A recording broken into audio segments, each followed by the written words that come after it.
as we said, came across very, very well. So, yeah, that was all really good, really well received. And obviously thoughts have to go to Roman Reigns. If you've not heard the news, his father has passed away. Roman. So, I mean, his dad is so famous. His dad is one half of the Wild Samoans. And his dad is someone that was a real trailblazer. I mean, I think the Wild Samoans are the forefathers of the bloodline. And so, you know, so important for everything that followed regarding that Anoa'i family. So, Wild Samoans, obviously former tag team champs. They were just, you know, ever present, really, throughout that kind of 80s, 70s, 80s periods. And, yeah, I mean, just tragic news, 79. Not a bad life, to be honest, not a bad age, but you know, still horrible news to see that he has passed away. So thoughts obviously with Roman and his family at this point. I know the Anoa'i family are definitely going to be feeling that loss. Of course they are. So that was big news that kind of came through today. I'd imagine there'll be a graphic at the start of the show. I would think there will be a graphic at the start of the show. But, yeah, just really sad news, really somber news on that front. In regards to what we've actually got lined up for the show tonight is, let's do a quick preview, and then we'll jump into the chat and see what people are talking about. So we've got Trick Williams. He's going to be taking on Shawn Spears in a non-title match. We've got Tony defending the Heritage Cup, taking on Nathan Frazer. We've got a #1 contenders tag team turmoil match. We've got Sol Ruka taking on Ariana Grace. We've got Wes Lee taking on Joe Coffey. And we've got Tavion Heights battling with Damon Kemp. Of course, if Tavion Heights can pick up the victory, then he will be welcomed into the No Quarter Catch crew. So that's kind of big for him. So that should be a very interesting matchup. Obviously, we know that NXT has been doing really good work recently. So they're definitely going to be looking to continue that. They're definitely going to be looking to keep that momentum going. So hopefully they can. Hopefully they'll find a way of keeping that momentum going. As we said, you know, they've had a good few weeks. I don't know how this week is going to go, to be honest. But because there's not anything like huge there. But it should still make for a very good show. We know that NXT has been doing a great job recently. Liv Morgan is Goat said who died. It's Roman's father. So Roman Reigns' dad sadly passed away. But he is a WWE legend in his own right. Justin, shout out to you, my friend. Welcome. Appreciate the support. Trenton said, Daze, does this mean we'll see Roman make his return at the Rumble now? I don't know, to be honest. I mean, obviously, with his dad passing away, there's going to be things that the family are going to have to sort out. So, I mean, if Roman was going to be returning on Friday or something like that, I'd say that's probably not happening now. But, you know, I don't know if Roman maybe wasn't coming back until SummerSlam. I really don't know what the plan was for Roman and for Roman to return. So if the plan was for him to come back at SummerSlam, well, then I would say I don't know that this changes that. You know, for example, if you work, I've worked with people that have lost their fathers, and it's one of those where, you know, you're given the time that you need, but you're not, you know, you're not taking months and months and months. You just kind of take the time that you need to get things sorted that you need to get sorted. And, you know, it normally takes like 3 weeks, 4 weeks, maybe. So again, if he's going to be coming in around SummerSlam, then I don't think this really changes that. But no, I don't think that, you know, he's not going to be until Rumble now or anything like that. You know, I mean, people in the real world can't afford to take that kind of time off, even for the loss of a parent. And as I said, I've worked with people that have lost their parents, but you know, everyone obviously deals with this in a different way. He's going to be given the time that he needs. Of course he is. But as we said, in most walks of life, you can't afford to take that much time off. So normally people are back like 3-4 weeks after the fact. So, really, really sad news, of course. And as I said, I'm sure there'll be a graphic or something that gets shown at the start of the show. Right, Brony said, did you see the report from Fightful saying that Rhea is expected to be back soon and they're planning on how to introduce her? No, I haven't. To be perfectly honest with you, I'm a little bit out of the loop today. Part of that reason is because when I got up, I did the opinions video, which I really enjoyed. I mean, big thank you to everyone that left their thoughts for that opinions video, because I think it got the most responses, I think, of any opinions video we've ever done, and really good responses as well. I think one thing I was very conscious of was whatever opinion people had, I really wanted to make sure that we were giving it respect, because I do respect people sharing their honest opinions. So, if people were saying, I hate the Wyatt Six or whatever, I think as long as they're given a good enough reason and I can tell they're telling the truth, I respect it. It's if someone gets in touch and goes, Wyatt Six suck, I can't do much with that, can I? What can I do with that? How can I really have much of a conversation on that? But if I get people saying, look, Wyatt Six, I just think is missing the mark because of this, that leads to very interesting conversation. So I thought it was a really good video, and really good because of the comments we got, and we were able to get our teeth into certain topics, So I enjoyed doing that.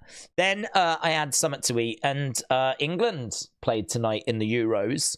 So I decided to sit down and watch them. And about 10 minutes into the game, I realised that was a massive mistake because England are rubbish. So I shouldn't have bothered. But I kept watching just in case they got any better, and they didn't.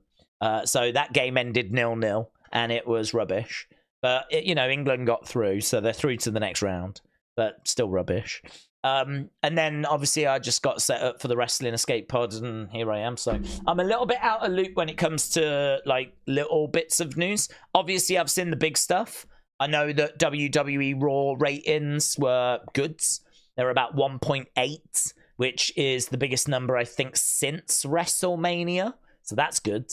Obviously about Sika, one half of the Wild Samoans passing away. Saw that news. But no, I have not seen the news in regards to Rhea Ripley, so that's interesting. I'm really enjoying what we're doing with Liv Morgan, to be honest. I would let that cook a little longer. I would not rush to get Liv Morgan back. I wouldn't rush to get Rhea Ripley back, because I think we need to just keep cooking at the moment. Keep cooking, keep investing in the story that we've got. I mean, Liv now has helped Judgment Day get tag titles, which is very interesting. And so if she can just keep, worming her way in, I want her to be in the clubhouse and it not be a problem. I want her to be with Dominic. I want the Judgment Day to love having Liv around, and then you bring Mommy back. And it might just mean that we've got to wait a few weeks, 3 weeks, 4 weeks before we get to that point. But I would not rush this story. I think for the sake of like a few weeks, I would keep Rhea Ripley off TV and just keep building up Liv. So good though, if she's ready to return, that's good news. I keep bookmarking to reply, said Metal Mama. Metal Mama, hello, shout out to you. Next time I'm going to reply right away. I do enjoy those videos, and the fact that you respect other opinions, that is quite rare these days. I'm the same, says Metal Mama. Yeah, well, honestly, I mean, I do worry sometimes about how that can come across, and maybe sometimes during our live streams as well, because obviously this is live. I mean, I'm live right now and I'm talking to you guys, reacting to the comments you put in the chat. So I'm having to take information on board, process it, and then, kind of respond to it, or give the best information that I can, or, ask questions or whatever it might be, right? And I think it can be a little bit difficult, because I do think sometimes things can come across not quite the way that I intend them to come across. I've said this before. Like, you know, if something goes a little bit wrong on the show and we talk about it, if we stick on it for maybe a beat too long, if we stick on that topic, or people talk about it and we keep revisiting and we just don't move on from that topic, it makes it seem like it's a much bigger deal than it actually is. There's a lot of stuff that happens with, where we'll talk about something and I'm ready to move on, but then someone else wants to add their thoughts in, so we go back to it and we just never get to move on from it. And before you know it, we've spent 20 minutes, 30 minutes on it, and all of a sudden it seems like this massive deal, and it isn't, right? So that can happen a little bit as well. So yeah, it's one of those, you know, you just kind of have to do what you can do, really. But I love the fact that people do leave their responses when we put those posts out. 150 odd responses. I think by the time I'd finished the video, it clocked over to 170. I mean, I don't even know, that would probably take 2 hours to get through everyone's comments. And to be perfectly truthful with you, I would imagine a lot of those are going to get repetitive, because even when we do an hour, there's a lot of people saying the same things. So I feel like an hour is always going to be my limit, because if I go over it, there might be the odd gem, the odd nugget in there from someone that we've not said already. But I would think the vast majority are probably things we've already touched on by that point. So yeah, I always set myself like an hour. If I can get through them before that, brilliant. Today, not even close, mate. Not even close. But as I said, we've got a great community, a community that wants to share honest opinions. And I keep asking for just honest opinion. I just want honest opinions. Not interested in people just standing up for WWE for the sake of it. I'm not interested in people defending stuff for the sake of it. I'm not interested in people shouting out against something just for the sake of it. You know, I want to know reasons and why. Why do you feel that way? How can things get improved? Or if they're rubbish, how can they get better? If they're amazing, why are they so good? And you know, honest opinion, really. Honest opinion is what we're after. And I think we get a lot of that in those opinion videos.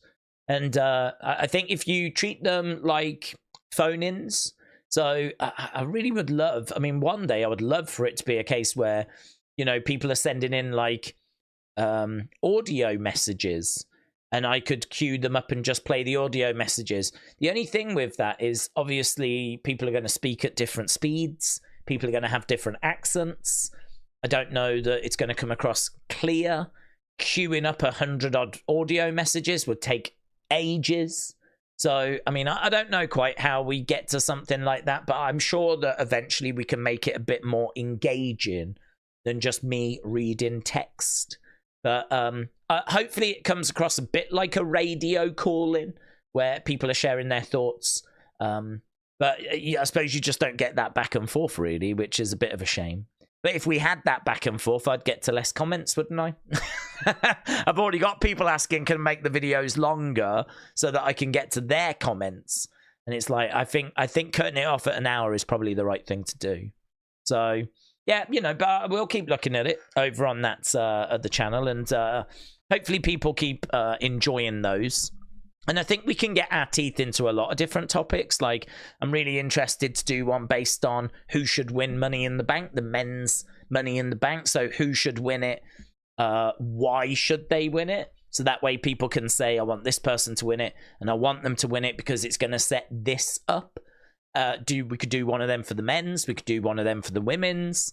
We could talk about, when would you bring back Rhea? How would you bring back Rhea? When would you bring back Roman? How would you bring back Roman?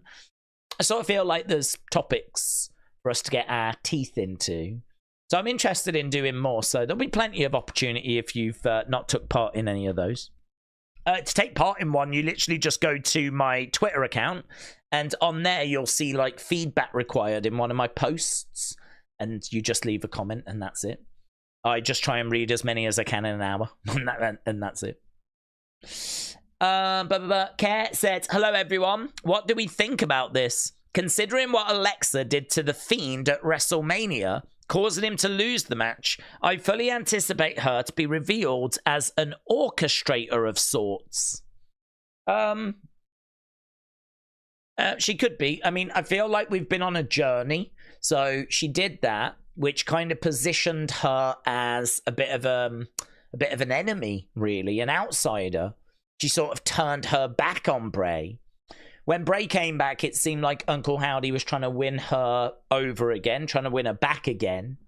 And we don't really know where he got to with that, because she lost to Bianca at Royal Rumble, and that was her last match. We've not seen her since Royal Rumble 2023. She's been away for like 18 months. So it's been a long time. So we don't quite know what's happened while she's been away. So she absolutely could come back and be a part of this group. I think that's sort of what people are expecting. That URL with the 1A has got people thinking that Alexa is, like, you know, going to be a part of this when she returns. An orchestrator, like a co-manager, I don't know how you would word it, like, or actually actively in a relationship with Uncle Howdy. I mean, there is a chance she could come back and basically be by his side.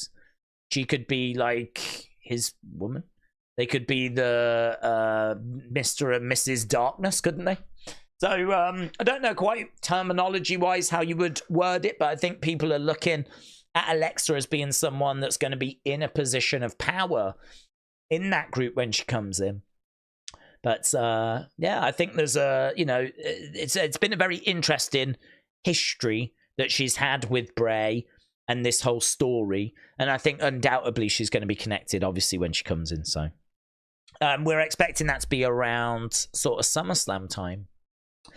James said, we played Shiz. The only good thing is that we won the group. That is so true. That is so true.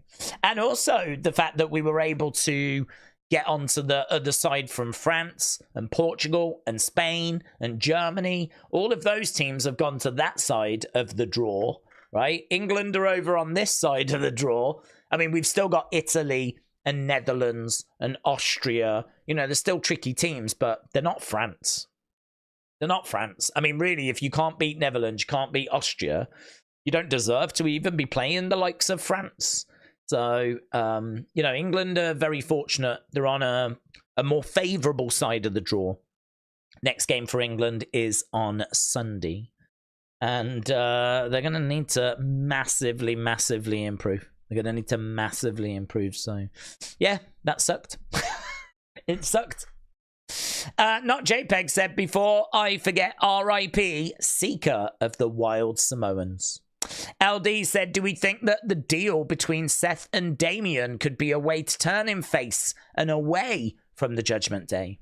I don't actually, because I think Damien's going to win. Because I feel like, I suppose you could have Seth win the title, but I really feel like Gunther's winning at SummerSlam. So if Seth wins the title, I really feel like he's losing it like a month later.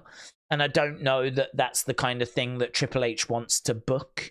I think that, I mean, look, if you're going to have Finn cost Damien, or, you know, there's going to be stuff that happens, and then all of a sudden Damien's got to leave the Judgment Day and all this sort of stuff, you do start to go down some interesting roads. But I think there's probably a better chance that Damien wins, goes on to SummerSlam and faces Gunther, because Damien, he is in the Judgment Day. They are a heel group.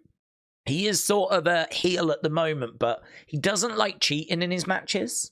And he's sort of trying to carry this belt with honor and dignity, really. He's not trying to cheat his way to keep in this belt. So I think you could, if you built it right, get away with Damien being a little bit more of the face in that feud.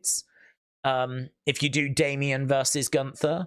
I mean, it is true. It would make a lot more sense to do Seth versus Gunther. That would make a lot more sense. You got a traditional face, you got a traditional heel. But I don't know. I really think Gunther wins. So are we going to have Seth just carry the belt for a month? It's not the kind of thing that Triple H likes to do, is to like flip-flop that belt around. Unless Gunther doesn't win. Perhaps I'm just completely wrong and Gunther's not going to be world champion at SummerSlam. But I really feel like he is.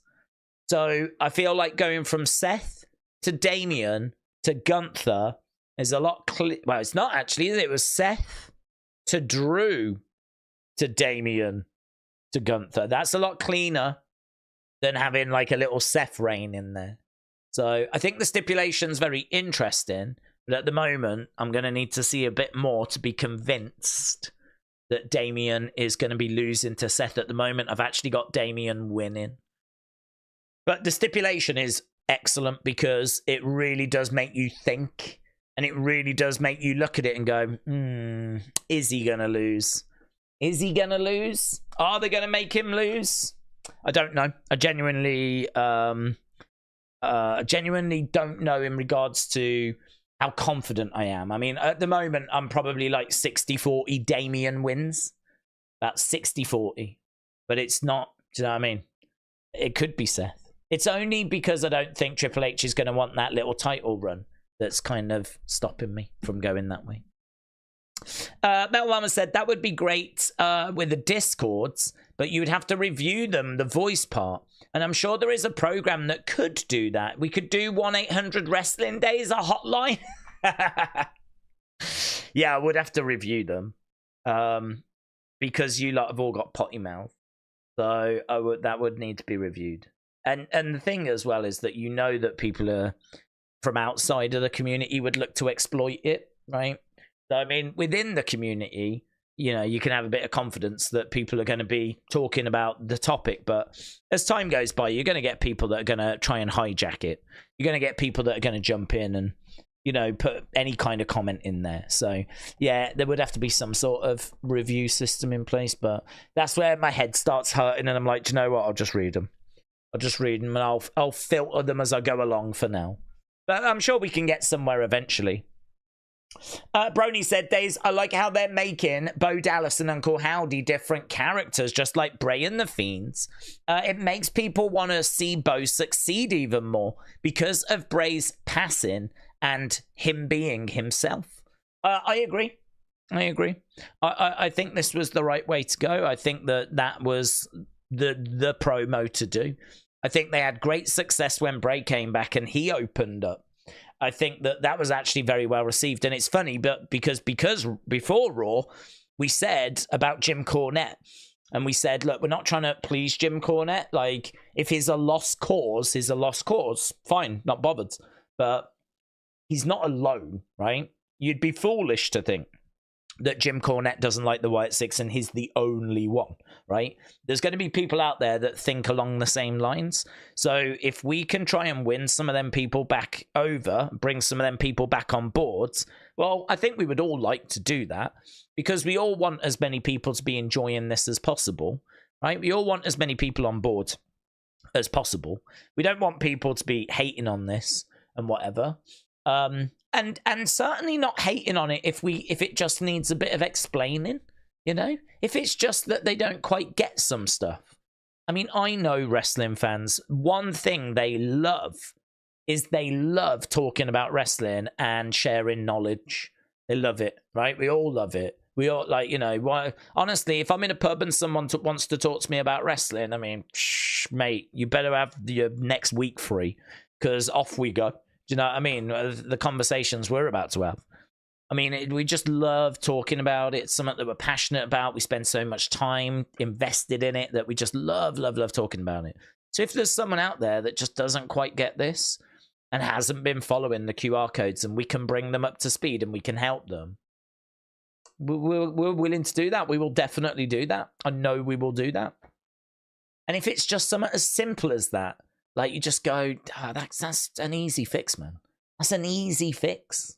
So this is why I think the vignettes and the promos are so important, because there is a lot of people out there that didn't follow the QR codes. There are a lot of people out there that won't have seen the Bray documentary, and you now need to explain to them what the flip is going on.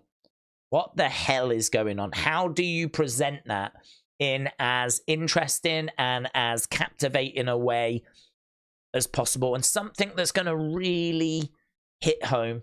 And I think we can agree that promo that Bo did, Taylor did, ticked all of those boxes. I mean, it was brilliant. It was brilliant. It rightfully got the community score that it received. The community, I think, scored it about 73% amazing, right? Which was the top bracket. And that's what I would have voted for it as well. I would have been right there with you. So I think that that's, you know, brilliant to see that that was as well received as it was. To be honest, I haven't seen much negativity to it. I haven't really gone out of my way to have a look, to be honest. As I said, it's been a little bit of a strange day. Normally, before I do these streams, I've normally sat down for a good 3-4 hours going through Twitter. But because of the game today, the England game today, I haven't. So I feel maybe a touch out of the loop, a little bit out of the loop. I know the big stories, but yeah, it's, you know, it's one of those. From everything I've seen, it's been very well received.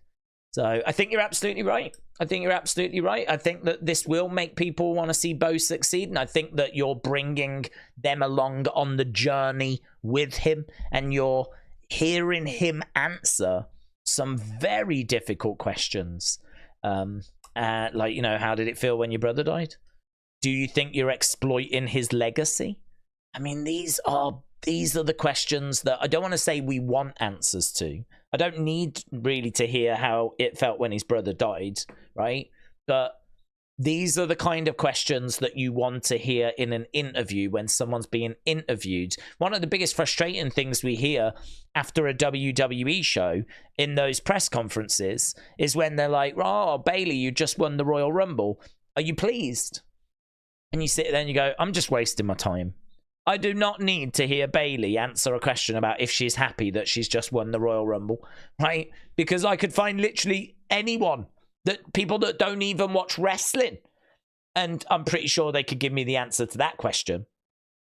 So, like, there's a lot of softballs and low balls and just, you know what I mean, just nothing questions.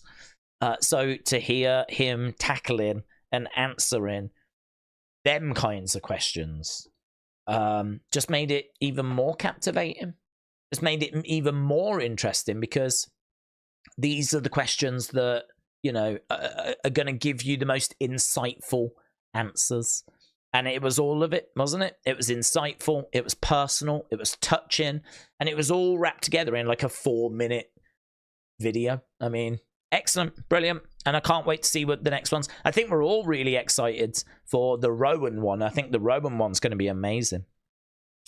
Thomas, shout out to you, my friend. Hope you had a good day. Thomas Jadwin. And Michael said, they have knocked the Wyatt 6 story out the park. I do worry about whether the in-ring is going to match up. I suspect it will. However, they are building this up huge. Yeah, I think you're right. I think you're right. You know, it's one of those, isn't it? You hear it a lot where it's like, yeah, amazing look, amazing presentation. You hear it a lot about, say, the Warrior, the Ultimate Warrior. He's probably the one that comes to mind first. You know, he'd run down to the ring, shake the ropes, place would be going bananas. You know, he'd be pointing at his opponent. He'd be like doing all this on the outside. He had the tassels, he had the muscles, he had the long hair. I mean, he ticked all of the boxes. And then the bell rang.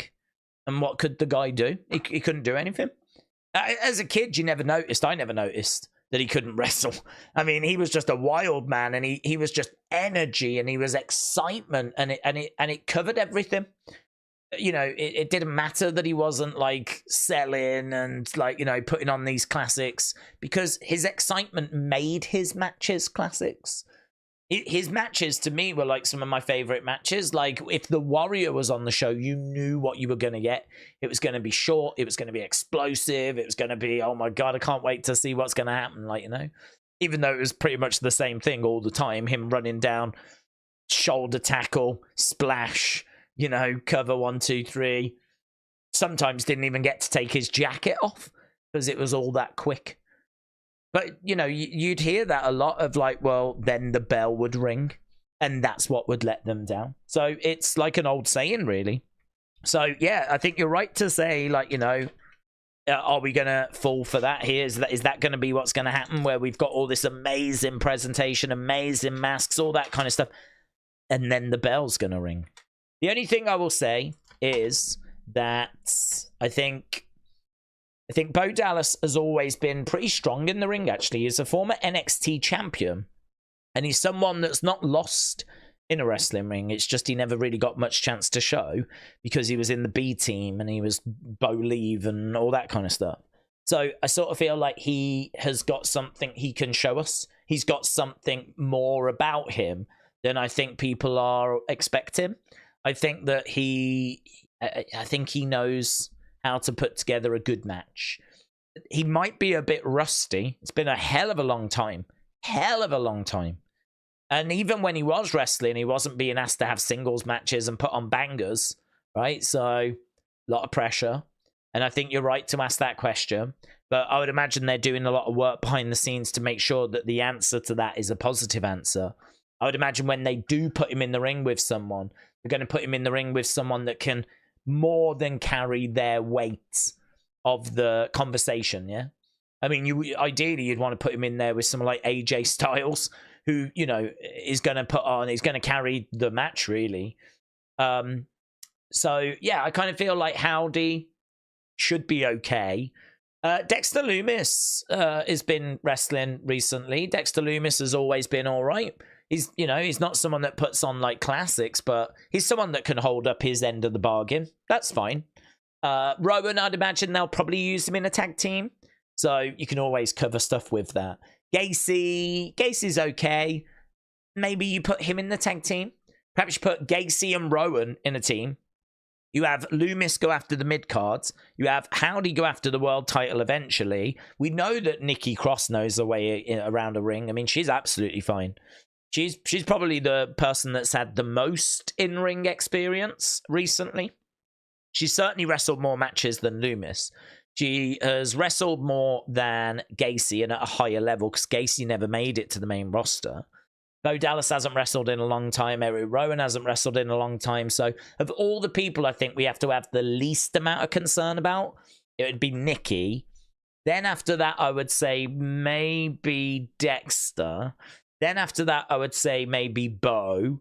Then after that, I'd say Joe Gacy. And the person I'm probably got the most concern about is Rowan, only because we have not seen him for quite a while, right? But again, put him in a tag team. He can just come in and do a few bits as the big man. We can cover any kind of shortfalls, and he'll soon pick it back up. I think he has been wrestling, in all fairness. I don't think he stepped away from the game. But, you know, inactivity is a killer. They do say that. Inactivity is a killer. So, but yeah, I think it's going to be okay. I think it's something that they'll be aware of. I think it's something that they will be working on. And there'll be a plan. And I'm sure that whoever the opponent is, whatever the match is at, say, SummerSlam, I'm sure that we will have it practiced, rehearsed, have a few key spots done. WWE are excellent at getting celebrities to look like $1 million in matches because they just take what they can do, highlight that, and they try and hide the stuff they can't do. And then all of a sudden you've got a match which actually surprises people and people go, well, that was better than I thought. Why can't you just do that with the Wyatt Six for a little bit? And then eventually, once they've done a few house shows and they're up and running and they've, you know, got the ring rust off, we're done, aren't we? We're off to the races. So I'm fine. I'm confident. I think it'll be okay. And, you know, I think Michael thinks that as well. But I think it's a very, very fair question, a very fair point to say, is there a little bit of a concern there? I don't think there need to be in any title pictures, said DJB. This new Howdy mask looks oddly reminiscent of the original Undertaker mask. Thoughts, says Care Oak. I don't really think there's a link personally. I mean, the Undertaker mask was done for medical reasons. He broke his orbital bone, so that was literally to protect his face. So that had like a strength to it. I don't know if it was titanium, but it was, it was there to literally protect his orbital bone, which I believe is like the one around your eye. So that's why Undertaker had that. I think this one, it's gone through so many changes. We were looking at the original Uncle Howdy, and it's so strange now to look at the original Uncle Howdy. He looks just completely different. completely different. The original incarnation of Uncle Howdy just looks so strange to look at. It, in my opinion, it didn't work, and it doesn't work. Right? He's too covered up. You can't see anything about the person behind the mask, and it just doesn't look. It looks strange, but maybe not so much in like a spooky, creepy way. Just looks a bit strange. So, you know, he's kind of gone on this journey of evolution. And where we've ended up with now is the mask, which has got a lot more kind of cut away from it. And maybe they did use the Undertaker mask as a bit of a template comparison. I honestly don't know. But this one, I think they just keep cutting away to just show more of Bo. Like, the eyes have gotten bigger on this new mask. You can see more of Bo's, like, actual face underneath. Feel like they've kind of cut up a bit higher as well around this bit. So they just keep like cutting away. There won't be a mask left eventually, but they just keep cutting away. And this is the best that he's looked. And the dreads in particular work so well. I think the dreads look really good. I think the extra being cut away from the mask looks really good. I think the fact that he's not dyeing his beard grey and it's more like darker now, I think that looks really good. I think this jacket just looks so much classier. The other one looks... I keep saying, like, it looks like Uncle Howdy in the past looked like someone that would go and buy underage children, like, alcohol. That's what he came across like to me. He looked like a guy that would go and buy some fags. And, you know, for a few quids, he could be convinced to go and pick up, like, an 8-pack of beers for, like, some 16-year-olds. He just looks like the kind of guy that would spend all day in a betting shop, right? I didn't get the right vibe from the OG Uncle Howdy, but oh man, where we are now, it's I sent that tweet out like when we saw him last week. I was like, this is a crazy upgrade, and I stand by it. I really do. I think it is a crazy upgrade. I think he looks so much better, so much better. So, yeah, all good. All really good. Coach Co said next Monday, the chat will be untethered from Koji Ko's presence, as Koji Ko will occupy a front row seat at Monday Night Raw. Oh, my God. Well, you need to make sure that there's a screenshot of you at some point. You don't have to hone in on exactly you. I feel like we will know. I feel like we will know. I feel like we'll be able to look and go, there he is. That's him. In my mind, it's like some sort of 1930s idea of what a robot would be like in the year 2000. You know, like very square with like flashing lights and like an antenna sticking out the top. Just like that. In my mind, that's what Coach Co actually looks like. I think mainly because a lot of his comments seem to malfunction. But, yeah, what I want is an image of the front row, and I want to know that Coach Co is one of these people, and then I want to try and see if we can go, there he is, that's him. If it's even a him, I don't know. Would we be massively surprised if there was a row of people and just a giant panda bear, actual real-life panda bear that was just sat there with some popcorn? Like this. Fat, 'cause they're all fat, aren't they? Because they like roll around and everything. Have you ever seen them videos? They love it. In my mind, that could be Coach Co. I just don't know. I just don't know. But it would explain why the amount of gibberish gets put into like super chats and whatever. It's just big panda bear hands just smash the keyboard, and like autocorrect just comes up with words. So that's what I'm requesting. I'm requesting an image that doesn't show exactly you, but just narrows it down to about 20 people. And I feel like the community would enjoy trying to figure out which one you are. And I think we would flipping do it as well. I think we would flipping do it.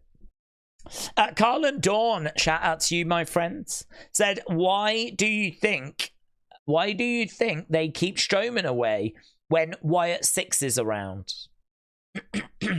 I think he will play a part of the group.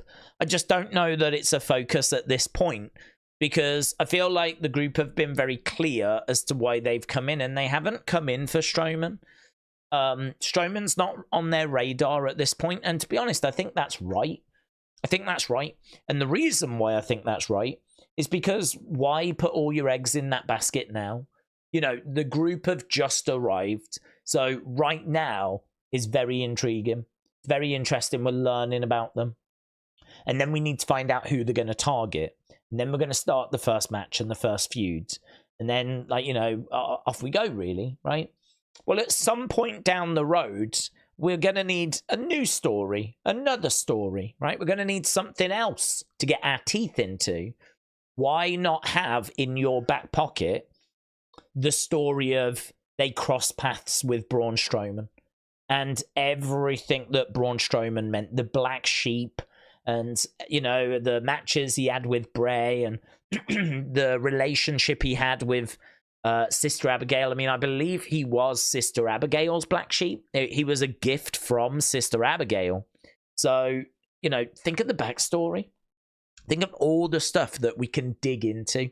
I mean, we just don't need to be doing that now. Right now, we need to be digging into the characters, who they are, why they've come together, blah, blah, blah, blah, blah. And I think all that other stuff to do with Braun, it's a story for further down the road. So I think it's right that we do it this way. I think it's right that we kind of keep it a little further down the road. I sort of feel like we've got so much to sort right now. And there'll come a point where I don't think you're ever going to run out of options, or you're going to be sat there going, well, what do we do with them now? I wouldn't like to think you're going to get to that point for years and years and years and years and years. But it's always good to have options, isn't it? And certainly a massive option is, what about if they cross paths with Braun? Maybe don't go after him, but he needs their help or something like that. So that could be very interesting. So definitely I'd keep that in my back pocket if I work for WWE Creative, because I know that if, you know, it's a rainy day and I'm really struggling for, like, what the hell do I do with the group to get me through till WrestleMania or get me through till SummerSlam, or, you know, what can I build for the group for Survivor Series? Well, if I've got that Braun Strowman card in my back pocket that I can play, that's a good card to keep. Thomas said, Wyatt 6 looks so good. I almost don't want to see them wrestle. I want Rod Zombie to make a movie series about them. Yeah, do you know, there is a picture, you saying that, there's a picture, which I spoke about this on the Wrestling Escape Pods, that I absolutely love. And it was not a special picture or anything. It's only a picture from that vignette yesterday. Let me see if I can find. Did I tweet it out? I must have. Yes, queen. There we go. Let's flip over here. Let's go here. That picture. This picture. And you might look at this picture. I mean, I spoke about this on the Wrestling Escape Pods. You could look at this picture and just be like, so. But I look at this picture and I sort of see a family portrait. I sort of see them all sort of standing there politely, like trying to look like, you know, arms down by their side. It really strikes me as the sort of photo that you would see if you went round a friend's house and in the hallway they've got family photos. That to me is like the brothers, the older brother, the sister, or the daughter, or whatever. Right? You know what I mean? Like they're all in height order with Eric Rowan at the back, and they're all kind of standing straight and looking really polite. I get family vibe, or really close friends, or, you know, that kind of vibe from this, which I think is the vibe they were going for, right? I think that's the vibe that they were going for. This picture was tweeted out on their account, Wyatt6. They wanted to forget about us. This was tweeted out late last night. 5:01, was it? On the 25th? So, yeah, this was yesterday. So this was like a few hours before the England game. But this is the group kind of standing together. And I just get that family vibe from this. And I made the comment, I think online as well, about I look at this group and I see them as being good, nice people, good people, right? I mean, they're going to do horrible things. But I would like to think that at their core, they're good people that have just got lost or have been overlooked, have been discarded, yeah? I mean, Nikki was lovely, wasn't she? Do you remember that moment where Nikki went up to Candice the other year? She was like, I need a friend, or I'm a bit lonely, or whatever. And then she sort of like timidly went away. And Candice was like, what? What, Nikki? What? And like, you could tell that Nikki was struggling at that point as a character, right? Hopefully not as a person in real life, but just as a character. She was like, I'm lonely. And everything, you're like, oh my God, my heart. And like Dexter, you know, he was love struck, wasn't he, with Indy? And they ended up getting married. And, you know, Joe Gacy is a bit of a wacky one, in all fairness. But I think he was probably hurt when Schism all split apart and whatnot. And we know the pain that Bo's been through. We know the pain that Eric Rowan has been through. So I think, like, as we explore these characters and we do those very personal sit-down interviews, I think there's a real opportunity to feel really close and connected with this group. And I think that if those themes really come across about how these people have been overlooked, they've been overshadowed, they've been discarded, it keeps drawing me back to that line. I loved that line in Nightbirds where they took over WWE.com. And I keep repeating it, but it's that line about how if you've got some currency, some like a £10 note, right, a $10 bill, and you screw it up, really screw it up and chuck it to the side, is that no longer valuable? And of course it is. It's still £10. It's still $10. It's still got the same value. It's just that it's been ignored, discarded, pushed to the side. And that's exactly what happened with these guys. That's what happened with these guys. And I think there's a real opportunity here, a real opportunity for them to kind of represent and stand up for the little man, for the downtrodden, for the people that feel like they're being pushed to the side, for the people that feel like they're not getting what they deserve, that their value is not being seen. This group can represent you. This group can fight for you. This group can stand up for you. Much like how in the Attitude Era, Stone Cold rebelled against his boss, stood up to his boss and flipped him off and hit a stunner.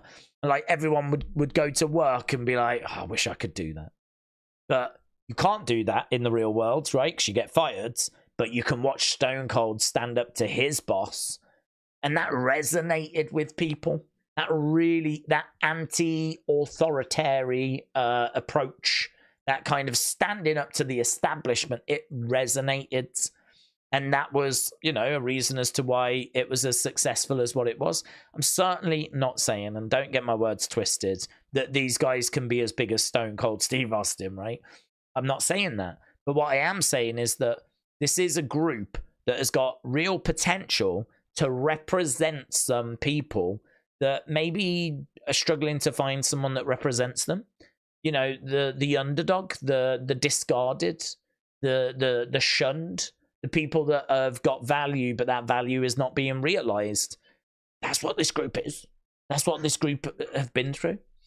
And I think if WWE can find a way of getting that message across and getting across how lovely these people are, and then also showing that they're not going to take no nonsense, and they've got this, they're going to stand up for themselves, they're going to fight for themselves, they're going to fight for you. You could have some serious money, man, with this group. You could have, this group could really get somewhere. This group could really get somewhere. I'd be very excited if that's a kind of conversation that they were having at WWE. I think that this group really has got huge potential. Maybe even bigger than what we're thinking. We're just thinking this group can carry on Bray's legacy and finish his story and be appreciated by people. But, I don't know, maybe this group could be even bigger than that, you know, if it all lands. Which is why I keep saying, like, oh, we all want everyone to be on board with this, because if people are on board with this and we can keep them on board with this could be something really, really special. I don't want to fall down those rabbit holes and those traps of like going, oh, they're going to be game changers and all that kind of stuff, right? Because I just don't know that they will. And there's so much that can go wrong that you might look at it and go, oh, there's probably more chance of it going wrong than going right, if we're being honest. because, you know, we're dealing with some pretty heavy themes, certainly heavy for 2024. You know, these kind of big gimmicks and all that kind of stuff. It's a very easy thing for people that aren't really into wrestling to look at and go, oh, Jesus. Just roll their eyes and not even give it a chance, you know? It's very easy to dismiss this kind of a thing. So the scope for failure is vast. So, you know, I would say that, like, Stone Cold didn't really have those barriers. Stone Cold, you just got it straight away. You know, redneck that used to come down to the ring, open a can of whoop-ass, stunnering everyone, beer going... I mean, super relatable. Standing up against your boss, drinking loads of beer, flipping the birds. I mean, it's just super relatable. It's so simple. This has got a lot of extra layers and barriers to it. So that's why I'm not sitting here going that it's going to be as good as Stone Cold or whatever. But I really do stand by the fact that if you can get the message across of what they represent, I think that that's definitely something which could land and could work. But anyway, we can't keep talking about that because NXT is going to start now. NXT, June 25th. Here we go, baby. Oh, I need to get my headphones, actually. Right, we've got Edris Enofe and Malik Blades. Let's go. Right, Malik Blade, Edris Enofe.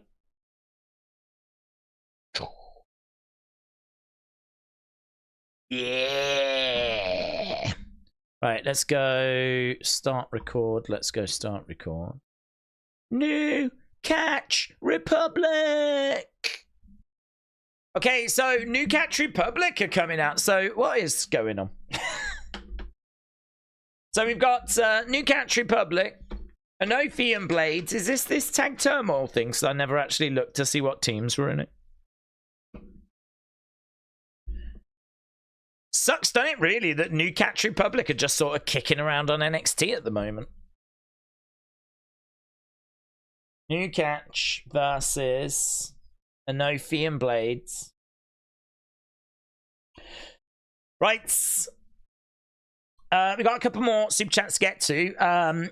Uncovered Cube said when Bo got angry, he sounded like Uncle Howdy. There could be a reason for that. I think they did a great job of really presenting the two as like the different sides. So yeah, I mean, I think his angry side is going to be shown as being Uncle Howdy. Okay, it's just these two actually. I thought this was going to be the tag turmoil match. It isn't. New Catch versus Enofe and Blade.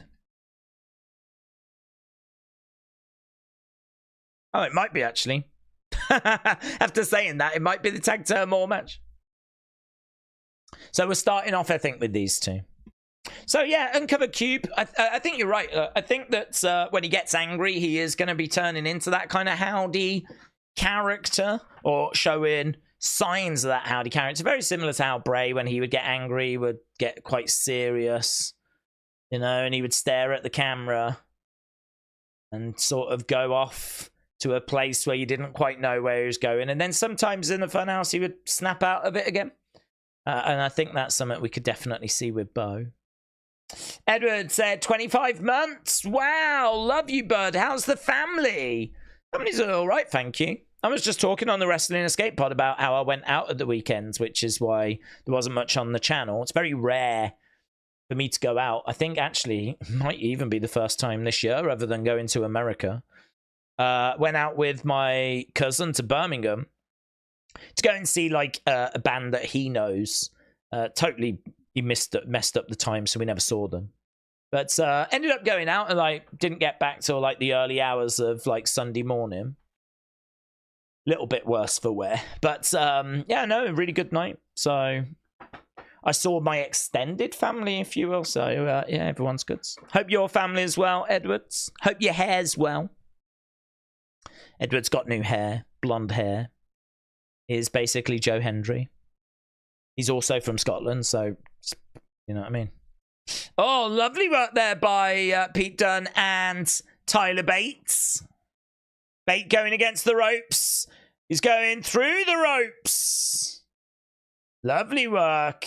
Bitter end. No joy. Enofe has got Pete. Oh, lovely work there by Enofe. 1, 2. Oh, shoulder up. That was great. That was great. Yeah, Enofe is going up top. Oh, got caught midair. Enofe gets caught. Right now we've got double team work. Tyler and Pete. Boom. Plant him, and that should be it for those two. That's a real shame, actually. Enofe and Blade have been eliminated, so that now means we're moving on to the next team. This is going to be Legado. We'll just review this as one match rather than like all these little individual matches. So it is Legado. This is Angel and Berto taking on Tyler and Pete. Double submission. Right now we've got Tyler with a stretch on Berto. He goes over. He rolls up Berto. 1, 2. No joy. No joy. Karl and Dunne said, I get Texas Chainsaw vibes from that pick. Well, they were a family as well, weren't they? So, spooky family. Yeah, I think you're right in the sense of there's going to be a lot of horror movie references in there. And I think that would be quite good, actually, because even people that are a bit like, oh, I'm not sure about this, if you can put the odd little reference where people look at it and go, ooh, that reminds me of, you know, I saw people saying that Please Watch or whatever it was reminded them of Jigsaw. So they were getting like Saw vibes from that, and you're getting Texas Chainsaw vibes from the family picture, which I can totally see, by the way. And I think, like, you know, those little references and whatever, that, you know, people will gravitate towards that. People will definitely appreciate that. And it might just help bring some more people on board if it's done well. Roll over. Lovely work there by Berto, but kick out by Tyler. How did the Brits do in the Euros? How did the Brits do? The Brits were... We won 0-0. So, big result for England today. Winning 0-0. Qualifying first in their group. Don't know who we're facing, though. We won't find that out till tomorrow, so. Might be the Netherlands. Don't know how I feel about that. They're not a bad team. Oh, big right hand there by Angel. Double underhooks. Oh, backbreaker. Lovely work. 1, 2. And Pete Dunne makes the save. Fast-paced action. Right now, we're not even... oh, I love that camera shot. That camera shot was awesome. Berto kind of springboarded towards us, then bounced off the rope and then delivered a kick. That was really nice. I love the camera shot for that. Right now, we've got Angel and Berto up top, throwing in some shots. Here's Apollo. Apollo! Pete Dunne's in the ring. Apollo Crews is being dragged away. Tyler grabbing Berto. He's got... oh, lovely. Tyler Driver connects, and that's another victory. So, there we go. That's a win for New Catch again. Apollo sort of distract him. But now we've got Gallows and Anderson. They're surely going to be picking the bones. I don't think there's much of New Catch Republic left here. They've had to go through Enofe and Blade. They've gone through the Legado del Fantasma. Now, I think they'll run through Tyler Bate and Pete Dunne. So, against the ropes goes Anderson, knee strike. Tyler goes down. And, yeah, I'm thinking Gallows and Anderson. It'll suck if they don't, actually, considering they've got such a good draw. July 7th. Hello, we got a little advert here for Heatwave. There's Trick. Lola. Where are we going to be for this show? Toronto. Ooh, let's go, man. We're going to Toronto. Let's go. Heatwave, July 7th. Are we going to see Julia? The streets were saying that that was going to be the show she was going to appear on. Are the streets correct? Daze, what are your thoughts on the Brooks Jensen storyline, said James.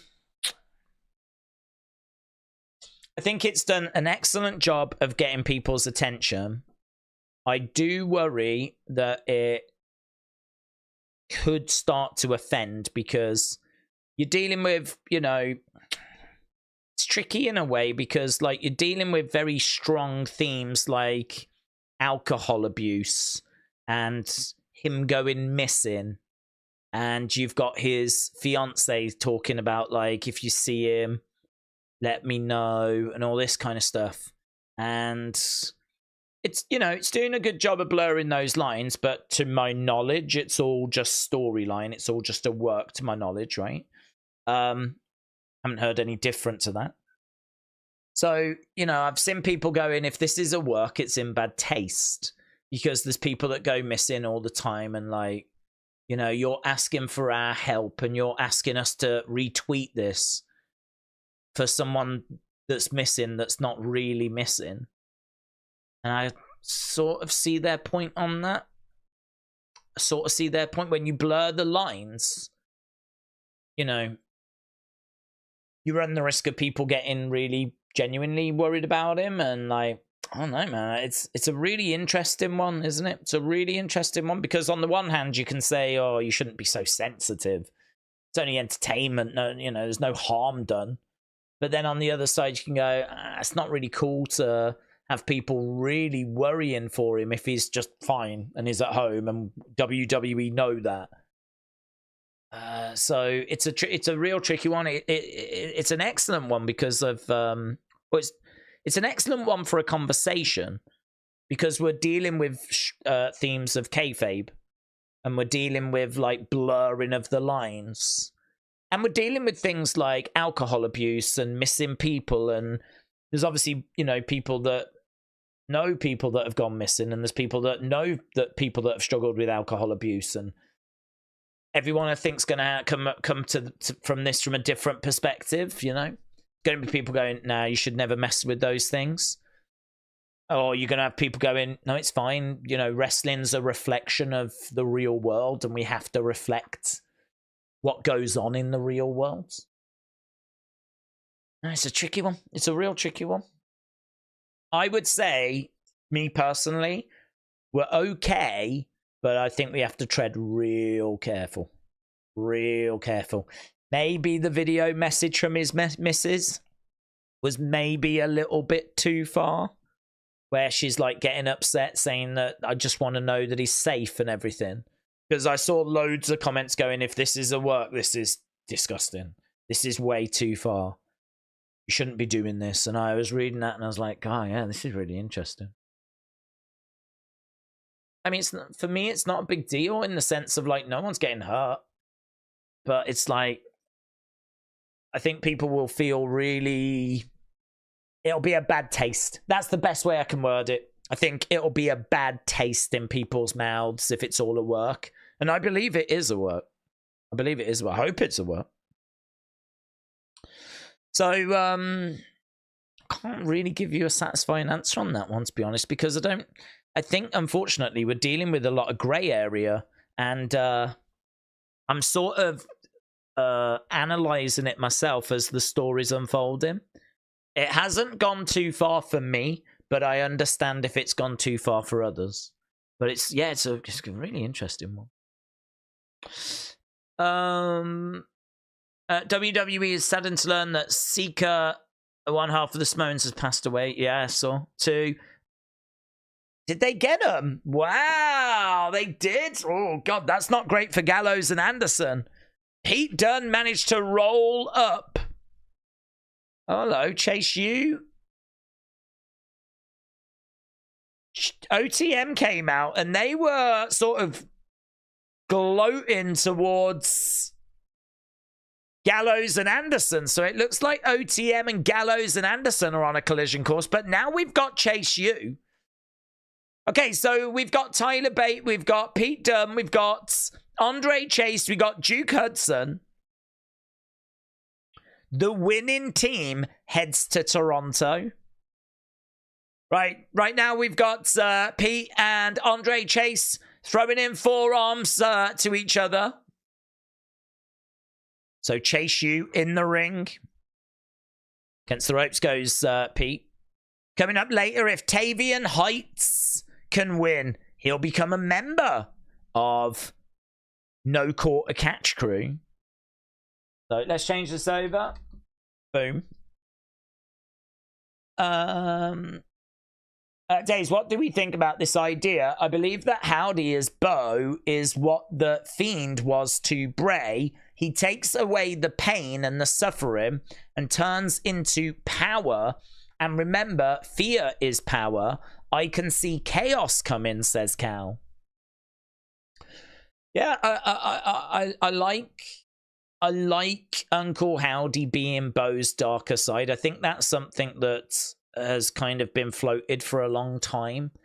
I think, like, you know, we had the template with Bray and with the Fiend, and we had like Bray being in the Funhouse, being super nice and super positive, and obviously so he was all happy and everything. But then that darkness, which was the Fiend. I mean, the Funhouse was in Bray's mind. So if all that darkness had been channeled together and was all in one place, and that was the Fiend, that would sort of suggest there was no other darkness left, which is why I think Bray was so happy and so, hey kids, you know, because it was only light that was left. That's why they were the two extremes. You know, you got Funhouse Bray, lovely, cuddly, kids entertainer, colourful, then you had the Fiend, right? And I think a lot of people were looking at this thinking, could we do something similar? Like, would Bo be a host of the Funhouse? Would Uncle Howdy be his darkness? So, yeah, I think you're really onto something. I think that Uncle Howdy, I don't know that it is Bo's darkness. It's not really been presented that way in the journal. It's more like some sort of entity that came to Bo when he was younger. Well, we think Bo, it might have been Bray. We're still not sure on that bit. But either way, it came to one of them when they were younger. So I don't know quite that it's exactly the same. But yeah, I believe them to be two separate beings, if you will. I think that Bo is in there, or Taylor is in there, but also Howdy can come through. So...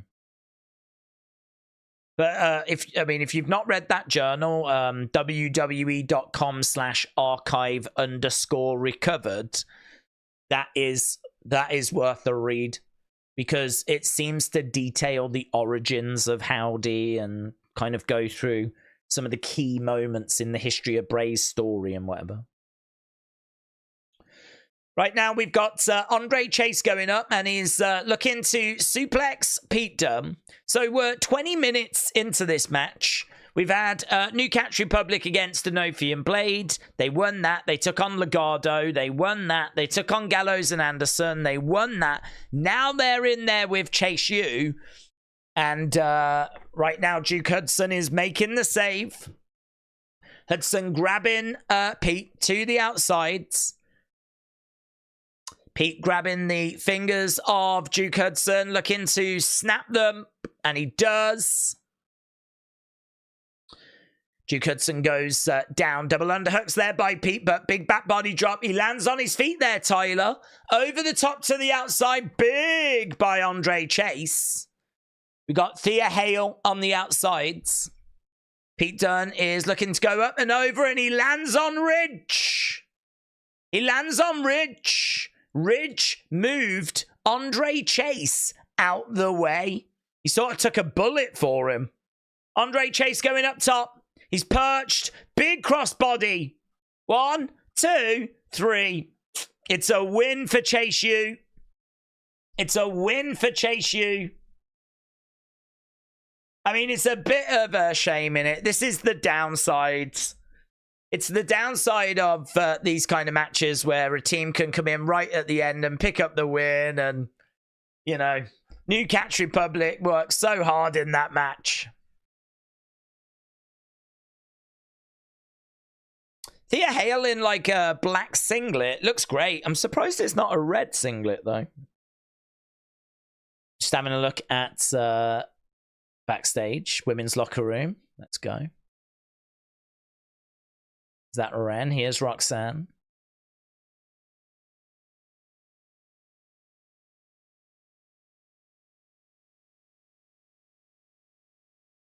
Is that that's Carmen in it? Carmen and Roxanne. Lola is on top of her game, says Carmen.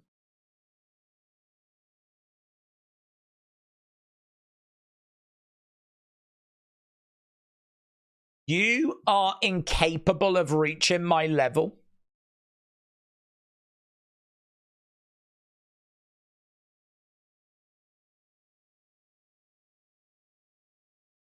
Why don't you go back? Being exchanged by Carmen and Roxanne. Here is Ethan Page.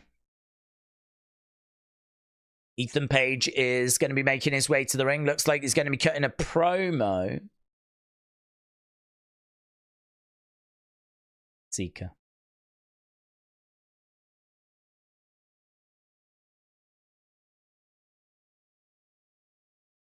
You will always have a seat at the table, and there's a graphic in memory.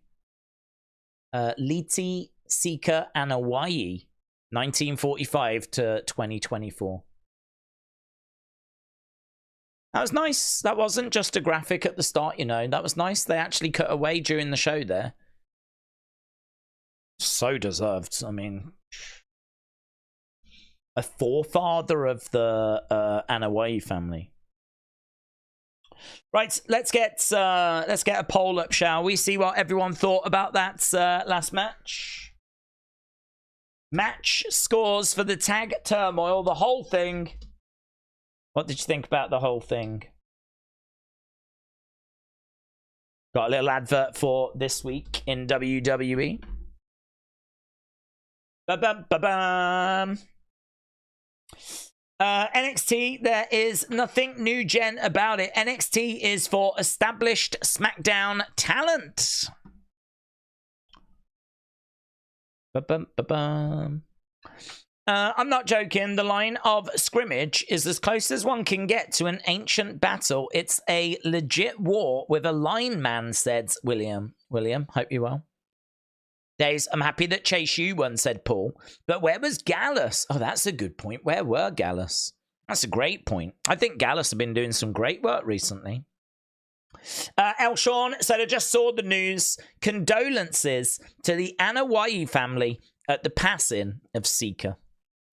Vin Nation said, now Roman's return will be more extended after his dad's death because he supported him going to his shows and Manias. RIP. What is going on with Gallus? Don't know, Albert. Haven't seen him this week. Did we see him last week? I feel like we did. We've got Joe Coffey in action tonight. Joe Coffey's in action. I forget who he's facing. Wes Lee. So yeah, I don't know. I don't know why we didn't get the rest of Gallus in that tag turmoil match, but Joe Coffey in action tonight. Taylor said, where are the new talents? NXT used to be the place for making sure talent gets over, not bringing in talent from SmackDown or Raw. What's the point? Well, I think it's a struggle, to be honest, because back in the day, it didn't matter if no one watched. I mean, when they were on the WWE network, it was about bringing in new talent, and that was it. Didn't really need to do much more. And you could bring in the odd star just to boost, you know, interest. But really, you know, if 1,000 people watch, 2,000 people watch, 10,000 watch, 100,000 watch, didn't matter. As long as people were subscribed to the network, that's all they cared about. Didn't really matter if they watched or not. They just wanted you to be subscribed to the WWE Network. Now it does matter. It does matter if you watch now, because ratings are obviously very important. If you don't get a certain number of ratings, you're at risk of being cut. Obviously, when it's time to renegotiate, you want the biggest deal possible. They've just renegotiated NXT's deal, and they're now going to the CW network. So, you know, there was, even if USA Network didn't want to keep them, at least there was another option that was there for them. And that option is only there because of ratings. So they've got a bit more of a balancing act to do now compared to before it was on, like, you know, USA Network. So, I mean, in all fairness, it's been on USA Network now for like 4 or 5 years, but I remember it before that. I honestly think going to USA Network is what ruined NXT. NXT, when it went to USA Network around about 2014, 2020, for me, took a massive dip down because ratings mattered and things weren't allowed to be like as slow as they were before. And we were rushing stuff a lot more, and we were bringing in like main roster stars more, and it really changed things. I think as time has gone by, though, we've found a nice sweet spot. And I think that there's been quite a bit of praise for NXT in recent weeks. So NXT actually is in not a bad place at the moment. But for me, I don't know that it'll ever get back to being what it was in 2014, 2015. That to me is the absolute golden periods. That to me is like borderline untouchable. But there are people that prefer NXT now to NXT back then, you know. There are people that think it's better now. Right, here's Ethan Page. He's making his way down to the ring. Let's see what he's got to say. Ethan Page. I can't even remember who he's feuding with at the moment or what he's doing. Let's end this poll. So, Ethan Page getting into the ring. That last match didn't really do it for people. It got a good 98%. Boos for Ethan Page.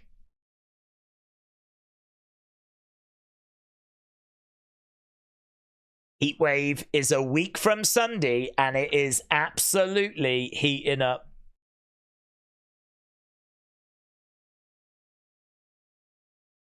This company has already announced the main event.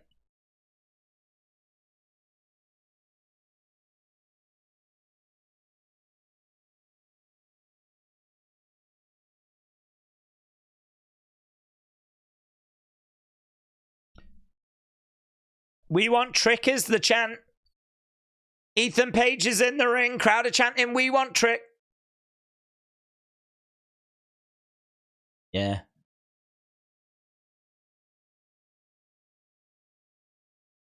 Javon Evans won a battle royal that Ethan Page was never even eliminated from.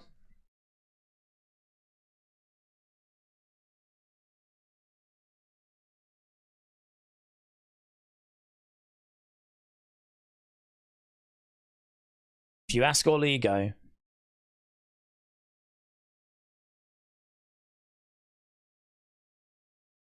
So Ethan Page is saying that he pinned Javon.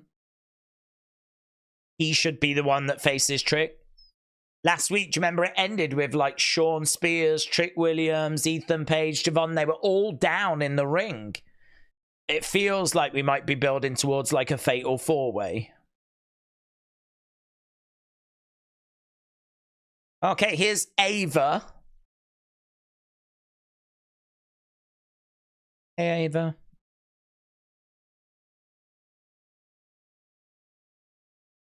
I guess all ego isn't just a catchphrase.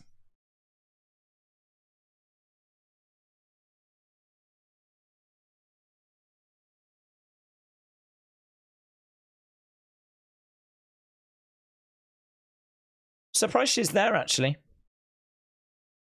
I mean, she's related to, obviously, Seeker and the Anoa'i family.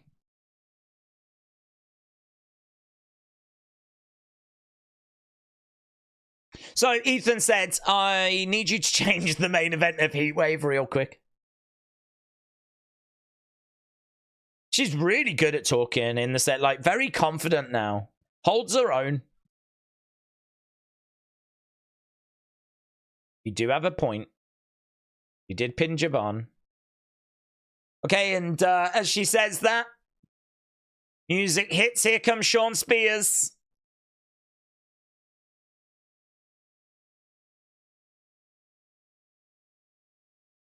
Shawn Spears making his way down to the ring.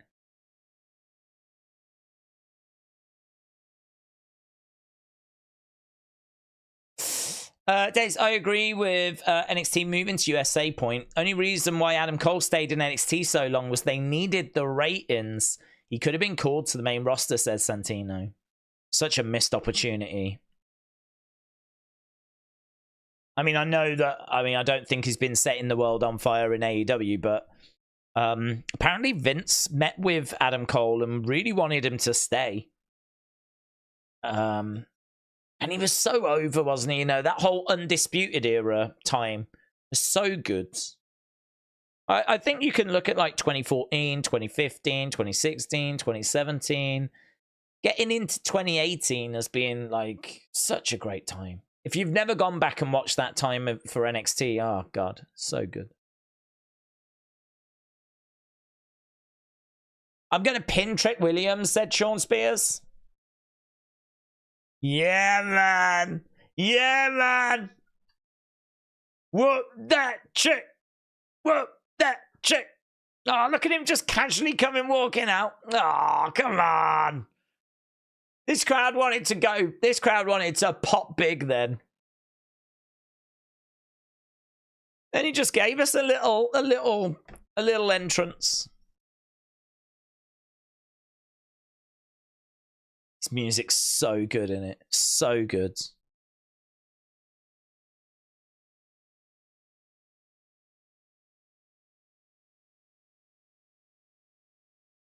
Okay, so Trick's getting in the ring.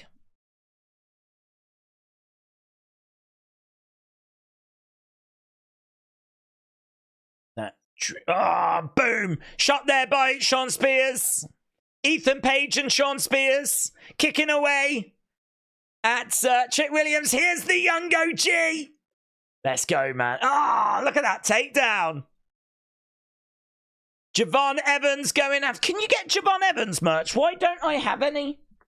Why am I sat here in just a stupid black t-shirt when I could be representing WWE shop? There better be some young OG merch. What shirt has he got on? I want that one.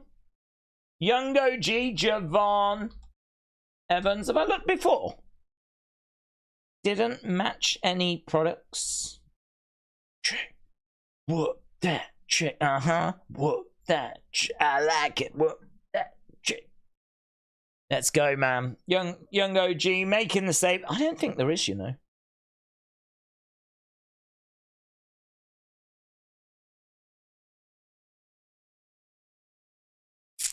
So, Pete Dunne, Tyler Bate, just having a word with Bridge Holland. We were so close. Yeah, no merch. Flip. What's this about? If you could change one thing with the Uncle Howdy video last night, what would it be, said Philip?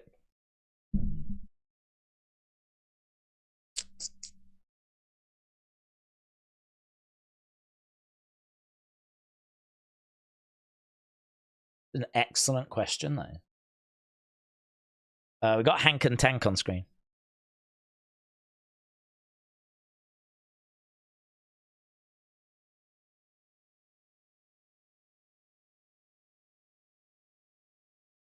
Okay, Wes Lee making his way down to the ring.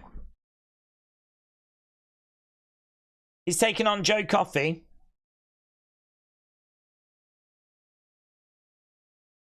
Wes Lee should be in action coming up next. Yeah, I love that question. If you could change one thing, what would it be?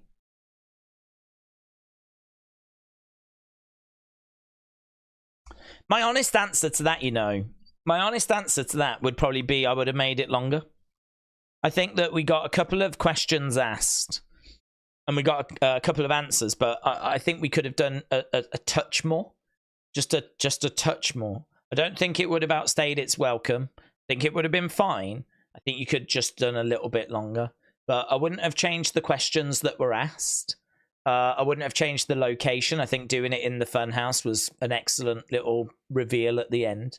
I think seeing Howdy being the one to ask the questions, I think that was really good.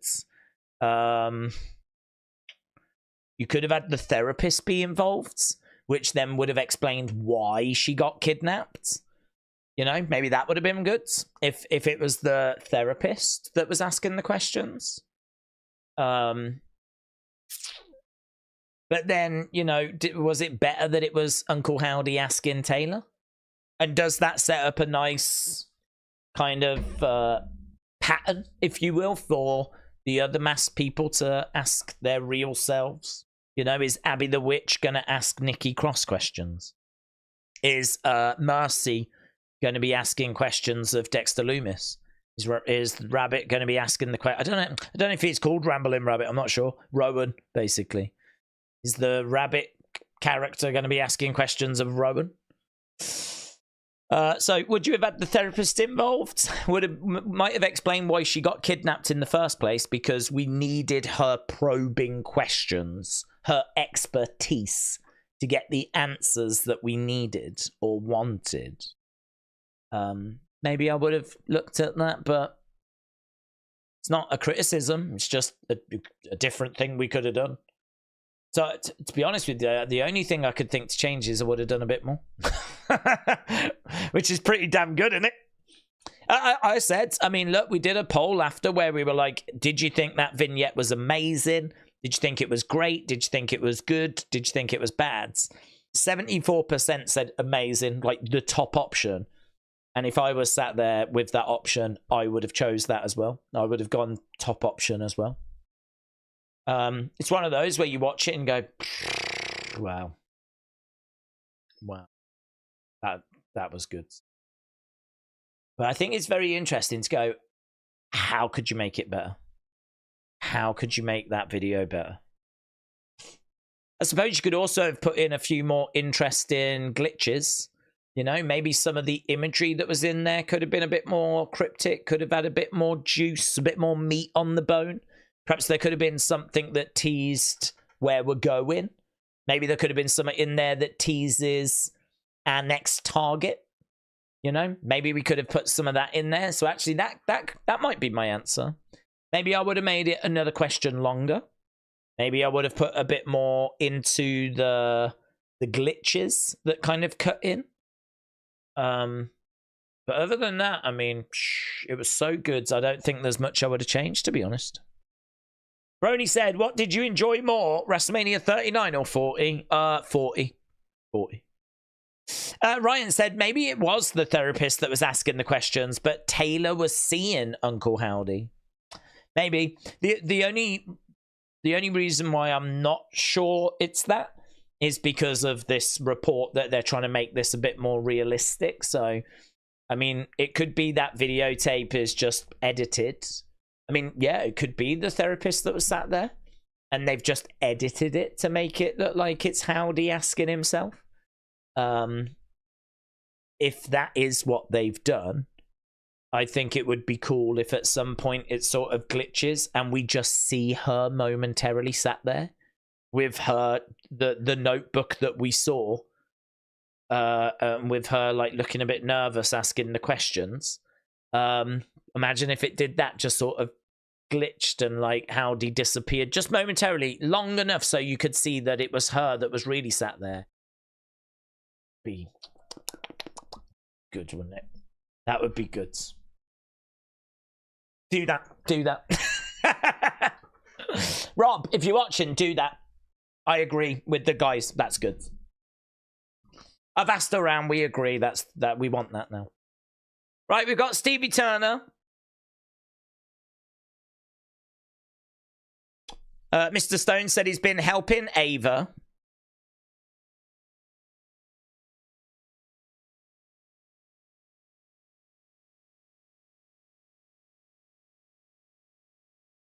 Watch. Okay, so Stevie Turner says that she's been helping Ava too.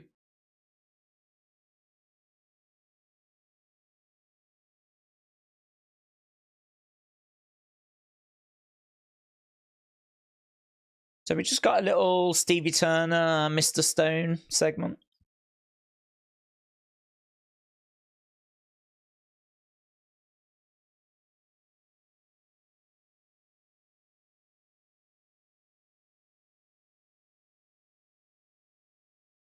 I don't quite know where this is going.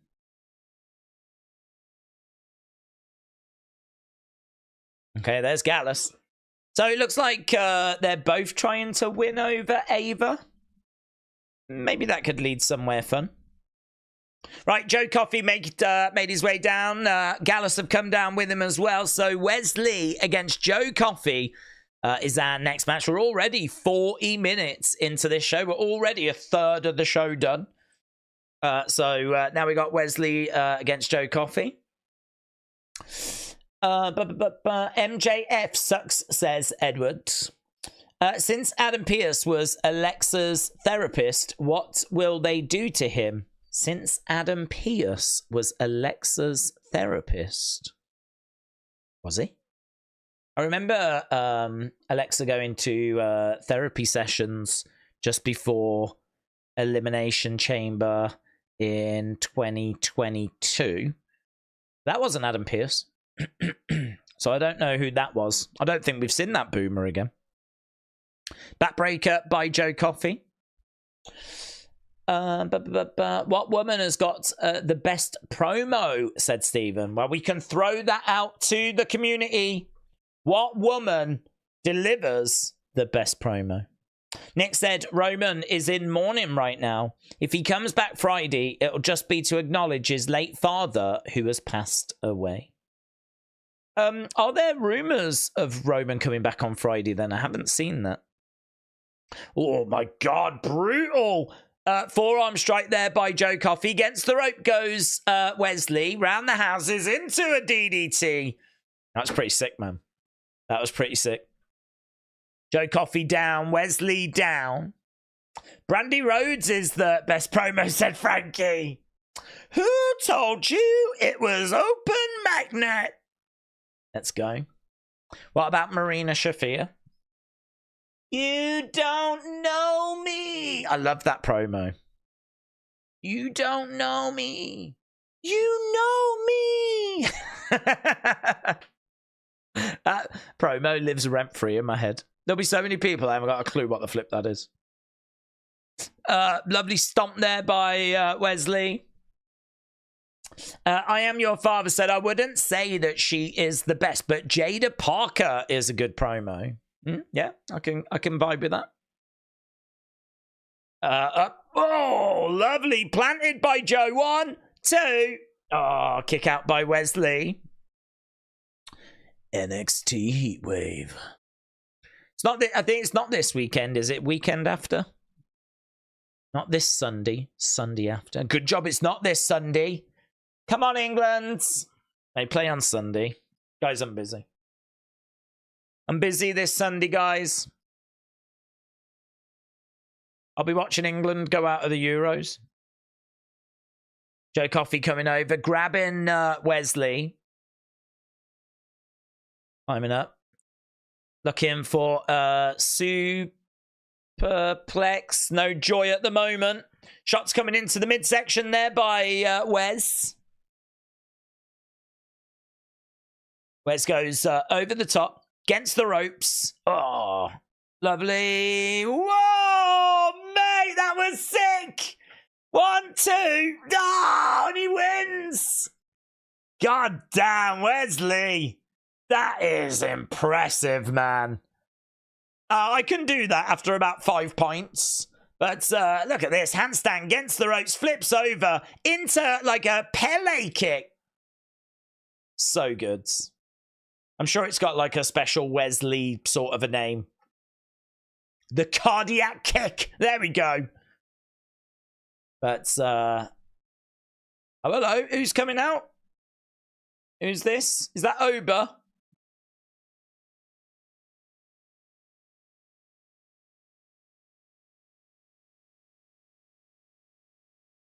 So, Obafemi.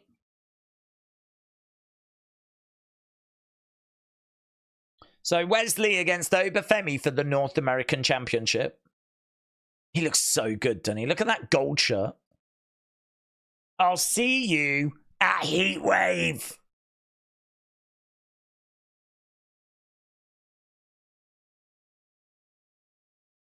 You got to have a lot of confidence to wear white pants. Right, we're backstage with the Heritage Cup. Where's the Riz? Where's the Riz? There she is. Looking delicious.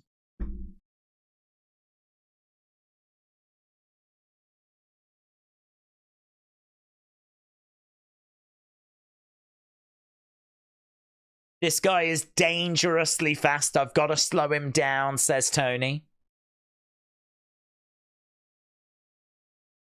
I'm going to punch him in the mouth and see how he responds. The cup stays in the family. There we go. Nathan Frazer, Tony D'Angelo. Next. Money in the Bank. Wrestle with Andy. Shout out to you. Said Fashionista Femi is dripping. He looks so good. He looks so good. I'm going to wear that next week. We know that Lee won't be a good deal on the main roster. I don't know why they're pushing him into the title scene, said Fiona's Gaming. That's a real interesting one, Wesley, actually, isn't it? Because I do see where you're coming from. I mean, if Ricochet has struggled, you have to think that Wesley's probably going to struggle. If you are smaller and you're that kind of, you know, high flyer, like doing cartwheels all over the place, like, there does seem to be that sort of glass ceiling. But then there's always a need for those people on the card because, all right, you're not going to go on to be a world champ, or it's unlikely you'll go on to be a world champ, but I mean, look, there's a place in the mid card for you. You could be Intercontinental champ. You could be in a tag team. You can be in some feuds. You're a body that can be used. And you know, you could be in a faction. You could be in a tag team. You could be in the mid card. You could be. You're great for an opponent on a house show, doing stuff that kind of gets the crowd going at the start of the evening. You know, so it's one of those, isn't it? I mean, I think if you probably just looked at everyone and thought, oh, they won't go on to be world champion. It's probably not the right way to do developmental. You need variety. That's what you need. You need variety. You need people that can do lots of different things and can give you different options and different styles, and then it's up to you to cook in it. You need different ingredients so that Papa H can cook his meals, cook his masterpieces, and conjure up whatever. But I don't think it's unfair to say it's probably unlikely that Wes is going to go on to be like multiple time world champion, WrestleMania main eventer. I mean, if Ricochet can't do it, and Ricochet is one of the best in-ring talents, you know, that we've had in, like, you know, the past few years. It's hard to see. I mean, it's obviously not about like the eye-catching moves that you can do. That helps, but you know, have you got a personality? What are your promos like? What's your selling like? Can you really get people invested into you and into your matches? But I don't know that I could say that Wes does stuff that much better than Ricochet. You know, I don't know. I don't know that I could say Wes was that much better. So I don't think it's unfair, to be honest. But what I would say is I think he's a great option to have. And I think there's definitely things you can do with him on the main roster. So, yeah, keep him around, keep him in the mix. You never know where you're going to go. You never know if something's going to click. You never know if something's going to change. You never know, like, he might find a promo style that just takes him to the moon. There might be a slight gimmick that you give him that just, God only knows where we end up, you know. I don't think they saw massive things with Daniel Bryan, for example. I think that they brought Daniel Bryan in knowing that he was a good indie talent, knowing that he had a good connection with the crowd, but I don't think they knew if that was going to quite translate when he got to WWE. But it did, and obviously we ended up where we ended up. Right. Triple H cannot book. He goes just off social media hype, and it always fails, says Taylor. Dunno, dude. Dunno. They're getting some good numbers at the moment. Their shows are being well received. WrestleMania was well received. Oh, hello. We got a Chase U field trip.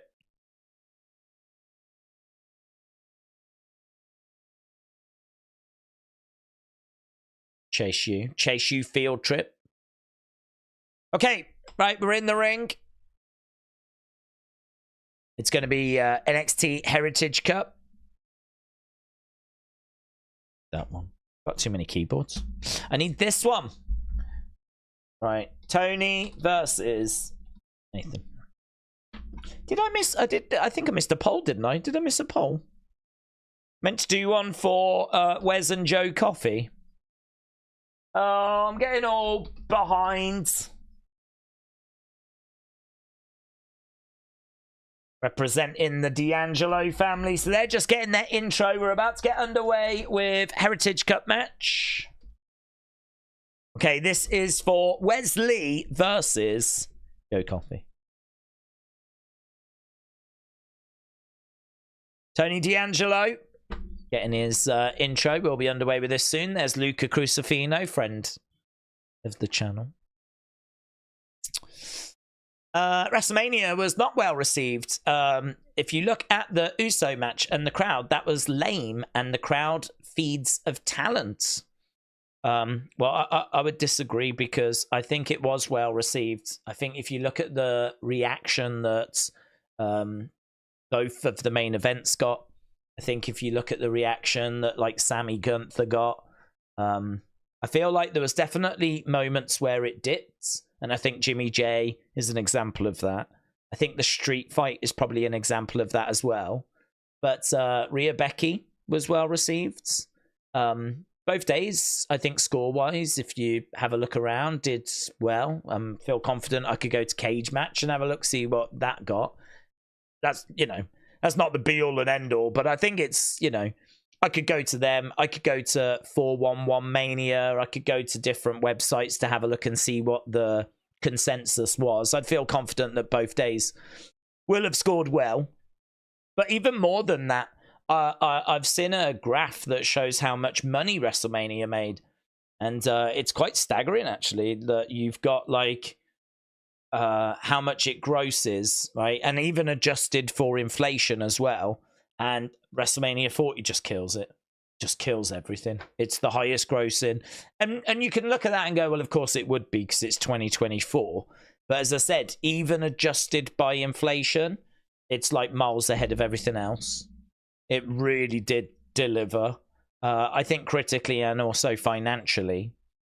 And then, of course, you just keep hearing about how they're breaking all these box office records. I think the Bloodline story has been very well received. We know that the whole Cody debacle and, like, you know, we want Cody and all of that in the builds probably wasn't as planned. But where they ended up in the end, I think, was very good. I don't think too many people would have been down on the build for WrestleMania.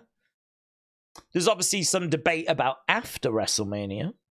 But I think that the Nightbird stuff for me has kind of kept things ticking over. So I think Nightbird did well. I really enjoyed King and Queen of the Ring. I thought that was an excellent tournament this year. I think the draft was weak. Definitely agree with that. I think the draft was weak. You know, I think that we have not really done enough with Cody following WrestleMania. But I think that a lot has been waiting for SummerSlam, to be honest. And for me personally, there's been enough. There's been enough whereby I'm quite happy with what we have been getting, but it's one of them, innit? Each their own. Kian says, put up the scoreboard. I don't have a scoreboard. There is no scoreboard to display. Cal said, are you streaming UFC? We will do that on Saturday. Yeah. 1-1 in this match already, by the way. Doesn't really matter. It's obviously the first to get to 2. So 1-1, round 3. Nathan Frazer getting the first fall, and then Tony coming back, picking up the next one. Taylor said, Triple H goes on social media booking, and then it's all downhill. Everyone in WWE knows it. Where do they go from there? Copy AEW and do crossovers with talent. I don't know quite what you mean about copying AEW. I mean, if they were copying AEW, wouldn't that mean Raw's ratings would be down in 500,000 range right now? And also, well, where's the Tony Storm character? You know, I don't really get that. I mean, I feel like with Cody, they're just doing the Cody story. Where's the Liv Dominic story in AEW? Where's the Dominic Otis story in AEW? I don't know. I don't know. I kind of get the sense that we're not really being honest about what we're seeing, because that sort of like copying AEW vibe doesn't come across very well, I don't think, in the chat. Because it just seems like rubbish, to be honest. That doesn't seem true. I don't believe that. I don't believe he sits there, looks at AEW and goes, oh my God, we're going to do that. I don't believe that for a second. And I feel like I can pick out storylines to go, okay, well, where did he copy that from? Where did he copy this from? Where did he copy that from? And book him from social media as well. Do you really think Triple H sits there and books off social media? This is someone that was sat next to Vince for years, probably massively frustrated. Probably really frustrated with what he was seeing, because he was sat there going, I could do this better. I can so do this better. And now he gets an opportunity to do it. So I have to disagree with the booking off social media. I have to disagree with the booking copying AEW. I mean, I'll agree that I think social media helped change the Cody story. I'll agree with that. But I think it should have.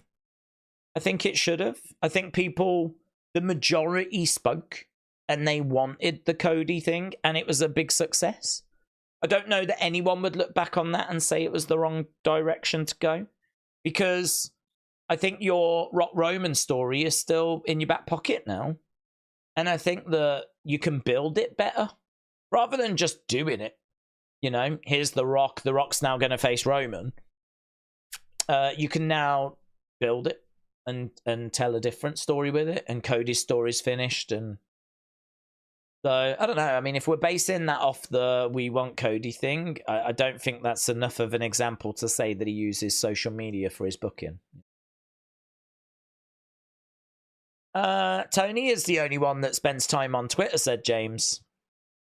SP said, move on from this. I feel like I can have this conversation, though. I feel comfortable with the conversation. I feel like I can have it.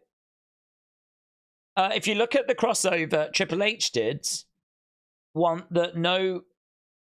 Look at the crossovers Triple H wants that no only because AEW did it first, it was a success. Now Triple H wants to do the crossovers. What do you mean? Do you mean talking about working with other promotions? That is not a success for AEW. Do you think that the New Japan thing is a success?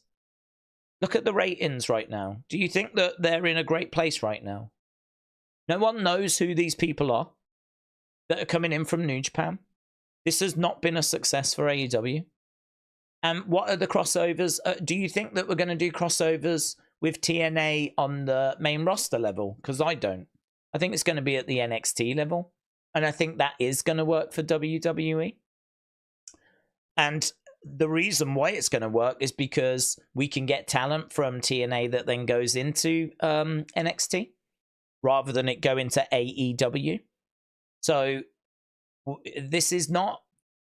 I think that when AEW did these shows, yeah, there was a business decision behind it, but I think they felt that their audience were going to be really engaged with seeing AEW versus New Japan. And I think you could make an argument that, you know, maybe the first year, second year, there was some success there. But I think you're going to really struggle to convince me that there's any upside to it now. because Forbidden Door is this weekend, and I only found that out about an hour ago when I did the Wrestling Escape Pod, and I got told about it. I didn't even know it was this weekend. And when we went down the cards, you know, AEW this week did 500,000. And if they've been building the card that I read, I can see why. Because you're bringing in a load of people that the crowd just don't know or care about. And as a result, I think that's why, you know, your ratings are struggling over in AEW. Rather than investing in your own talent, building up your own matches, you're doing this crossover stuff with New Japan. So I would not wave that as a flag of success. Far the opposite right now. And I think in regards to WWE, we're not looking to work with them to copy AEW. We're looking to work with TNA because we want access to their talent. So that when they're free, we can get them for NXT. We want Jordan Grace in NXT. We want her in WWE. There's probably other talents like Josh Alexander that they're interested in. And we don't want them going to AEW. We want them coming to WWE. So I think that there has been a shift in policy. I don't know that it's so much Triple H. But I think that there's business benefits to working with TNA. But it certainly ain't to copy a Forbidden Door. Certainly not at a main roster level. Maybe they'll do a NXT TNA at this developmental level. But I ain't expecting WWE TNA at like Survivor Series or anything. Because, you know, if you look at the numbers, you can see that the majority of people aren't going to know. I think, you know, I keep saying it. No disrespect to TNA. It gets like 100,000 views. Why would you put those stars against people that are on SmackDown that are getting 2 million views? Like, you'd have to educate everybody as to who these people are, which is the exact same problem AEW have got with New Japan. Because I think when AEW first started, their crowd might have had a good knowledge of New Japan, but fast forward 5 years now, I think you've got a crowd of people that are into AEW that don't watch New Japan anymore.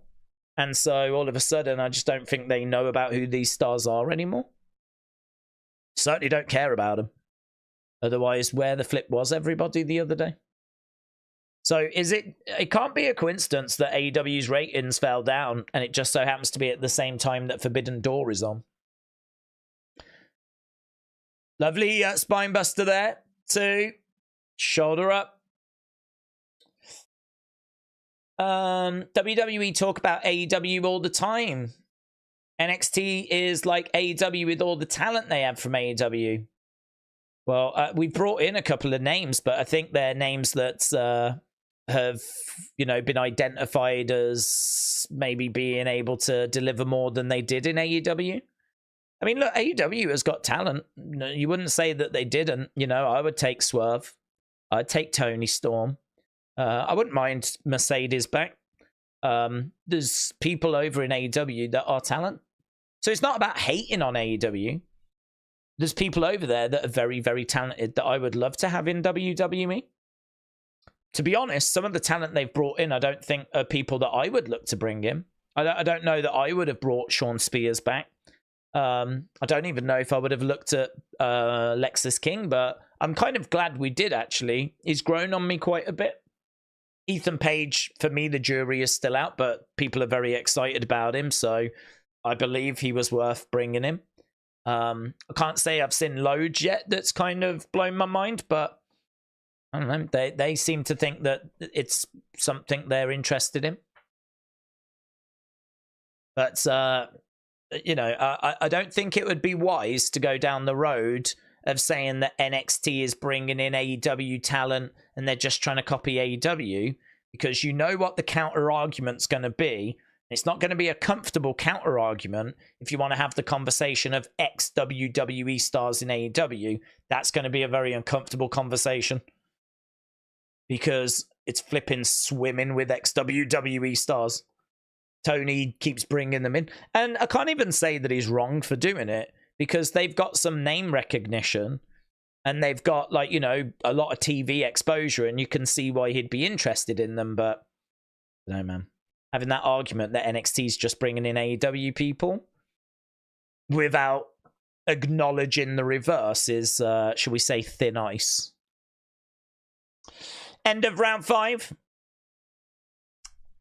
Are we still 1-1, said Mitchell. We are. James said, I've watched AEW since day one, and not they are currently bleep. Honestly, I know people are like, oh, move on from it, but this is a very comfortable conversation for me to have. As someone that watched AEW from like 2019 to the end of 2023, I mean, I can't really talk about what they're doing at the moment outside of I know it's Forbidden Door and I know what their ratings were the other week. But, yeah, this is, I'll quite happily go to bat and defend WWE on some of these points. I certainly don't think WWE are defendable on everything, you know? And as I said, I don't know that I would have brought in everybody that they've brought in from AEW, but Nathan goes over the other sides. Will you not watch All In, said TV Wrestling. No, but sadly not. I was tempted, actually, a while ago. Not so much anymore. But I was tempted to go to Wembley because tickets I thought were going to be quite cheap. When I looked, they weren't as cheap as I thought. But I thought, like, I could probably get to Wembley from where I am on a train. So that would be, say, about 80 quids. Tickets get in about 30 quids. Probably need about 50 quid. Tony has picked up the win. Probably looking about 200 quids to go from here and back to Wembley and a ticket and food. And I was like, man, it'd be pretty cool to go and see Okada. And it'd be pretty cool to see Ospreay. I'd be pretty down for that, actually. Because as I just said, I think they've got some great talent. I would be down for seeing Okada, Ospreay, MJF, Swerve, Mercedes, Tony Storm. Like, you know, I think they've got some good people that I'd be interested in seeing. But I had a little look at the tickets and, like, they weren't as cheap as I thought, to be honest. And there's nothing there that's, like, really grabbing me. Apart from saying I've seen Okada in person, you know. But, I mean, look, when the card comes out, if they're going to do something like Okada against Omega, which I don't even know if that's possible. But if they could have do that match, then maybe I could be tempted to... maybe I could be tempted.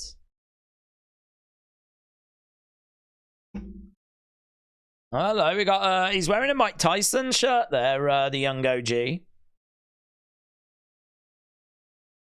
Right, we need to do some... We need to do a couple of polls here, because I am so falling behind. Wes Lee, Joe Coffey. 25, 63. So this got a good 97.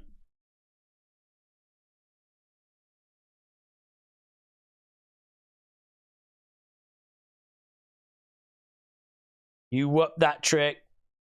I do like the friendship between these two. Tony Nathan.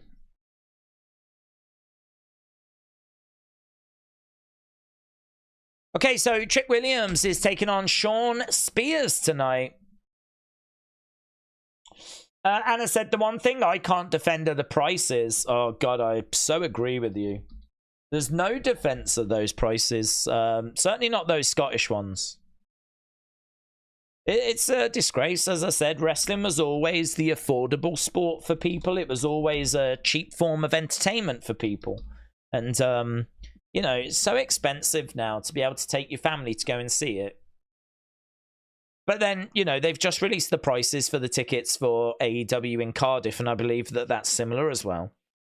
Unfortunately, it's a sign of the times. You know, the big companies are just trying to make the most money that they can at the moment. It's disappointing. It's really disappointing. I would hate for it to be a case that people really struggle to get tickets to... I mean, I think you can still afford to go to house shows, right?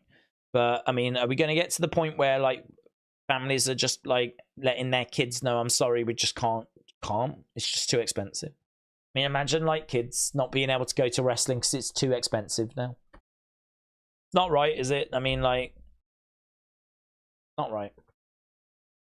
I mean, I know that they've got to make money, and I know that you're going to charge the most that you can get away with charging, but and there was so much backlash to those Scotland prices and Clash at the Castle prices. They didn't even really brag so much. Did you notice? There wasn't really that much bragging about the highest grossing. Like they kind of kept that quite quiet, I thought. So I wonder if they saw the backlash on that, you know. Frankie said, I couldn't go until my rich friends took me. I can understand that, buds. I can understand that. It was ridiculous. And as I said, I'm all for, and it's not just wrestling, really. I mean, like, you see sportsmen getting paid more and more and more and more and more. And, you know, at the end of the day, where's that money coming from? Where's that money coming from? It's going to be coming from us at some point. I know that you can get sponsorships in and all that kind of stuff, and that can carry some of the weight. But, you know, at the end of the day, if people are getting paid more and more and more, it's going to result in ticket prices going up and up and up. And it's just, you know, it doesn't feel so much now that wrestling is that sort of cheap night out. I mean, I'm sure you can go to your local wrestling. But, like, you know, if WWE's in town, I mean, you're probably paying a fair penny. But I don't know so much about house shows anymore. I don't know what the house... I might have a look, actually, because I know they are coming back to the UK. A house show prices are... let's go. Tickets. Tickets. Oh, hello. Liverpool, Newcastle, Manchester. Let's go Nottingham. I might go to Nottingham. Except what dates? Just normal. Normal. Are these on sale yet? Or is this, am I just getting flipping... Oh, hello, what's this? Meet and greet experience. Oh, 447 for the meet and greet experience. Experience your favorite WWE superstars with mind-blowing seats in rows 1 or 2 by the ring. You get an autograph signing session and an individual professionally taken photo with some of your favorite superstars. But it doesn't say who. You get a chance to walk down the entranceway. That's pretty cool. You get to pick some special VIP merchandise. You get a limited edition tour poster. Friendly host and event staff available for a smooth fan experience. And you get priority check-in. That's £447. I mean, that's, you know, top tier, very special experience. I mean, you can't really be down on that. How much is just like a normal flipping ticket? How much is that costing? Let's have a look. Find tickets. How much are you costing? Nottingham. Block 16. £115 for floor seating. £82 to be sat on the side. This is a house show. 60 quids. 80 quid to be sat on the sides. 100 and something to be sat on the floor. What about Block F? That'll be quite expensive, I think. Block F. That's not as bad as I thought. About £100. But that's floor seating. What about over here? 70. Any cheaper? 60. Can I get in for cheaper? 60 might be the cheapest I can find. 60. 70, 100, 80. Yeah, so around the edge of the arena, you're looking at like 60 being the cheapest. Once you get down onto the floor, you're looking at 100, 120, VIP packages being 400. I'd say that's probably acceptable, to be honest, at the moment. I'd say I don't really have too many complaints with that. I wish it was cheaper. I still wish it was cheaper, but, you know. I might go. Where are they actually? On a Wednesday, they're in Manchester. On a when are they in Nottingham? Tuesday. Oh, I'm not missing NXT. I'm not missing NXT. I could go to Sheffield on Wednesday, November 6th. Or Manchester on October 16th. But all the rest are on like Monday or Tuesday. And I'm not missing streams. Right. We are underway with our next match. We got 45 minutes left to go. This is Roxanne versus Carmen. Bum, bum, bum, bum, bum, bum, bum, bum, bum. Oh my god, that was a massive right hand there by Roxanne. That looked really good. Thomas said, I sent my theory to you on X a little bit ago about the journal. I think Let Me In wasn't to us. It was to Bo. He had to let Howdy in to set them free. Read that again. Let Me In wasn't to us. It was to Bo. He had to let Howdy in. He had to let Howdy in to set them free. But didn't the Fiend used to... I mean, I'm not aware that the Fiend... the Fiend and Howdy are not the same thing. So if Fiend was saying, let me in, how does that connect to Howdy? Let me read it again. Send me to you next a little bit. I think let me in wasn't to us. It was to Bo. He had to let Howdy in to set them free. I'll have to read your theory, buds. I'll have to read your theory. In my mind right now, having just read it, let me in is what the Fiend used to say. I'm not aware that the Fiend and Howdy are the same thing. And so the Fiend saying let me in, I don't know how that works with Bo letting in Howdy, but if you've got that in your theory, I will enjoy reading it.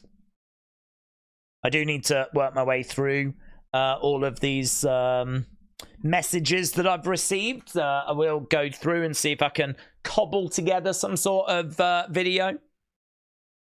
I am a little bit behind today, though, because England won 0-0. Anna said, the guy that runs my local wrestling show said, since the big guns have come over, doing shows for crazy prices, the gates have gone up about 20%. Really? Oh, well, that's good. That's good. Talking of local shows, there's a Bridge Wrestling, which is in... like Amblecote, which is Stourbridge Wrestling. And I keep meaning to go down. I mean, it looks like local wrestling. Right? But, man, I'm not aware of any other wrestling that's been in Stourbridge, which is where I'm from. So it's very exciting. And something I feel like I should in some way support. So, Bridge Wrestling. Bridge Pro Wrestling. I mean, I don't want to brag, but they do follow me. I don't want to brag. Roxanne picks up the victory. I mean, look, if we flip over here, guys, look, you can see here, look, Bridge Pro Wrestling.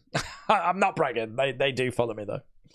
And they've got Millie McKenzie. I don't know if you remember Millie McKenzie from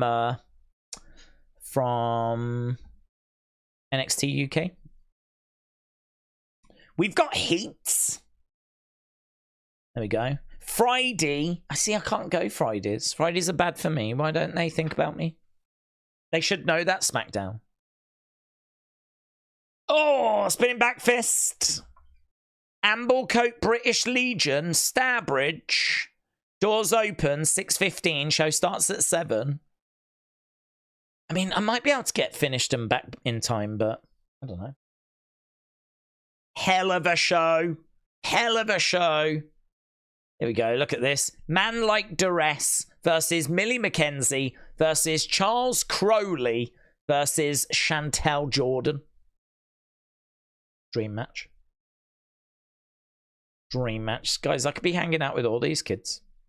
I don't know if I mentioned it, but they follow me, by the way. They follow me. So, just saying. Right, here's Noam Dar. Look.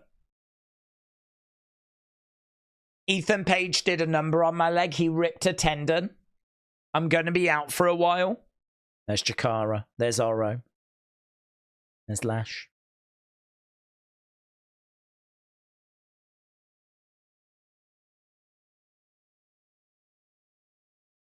This must be, are these meta 3 now?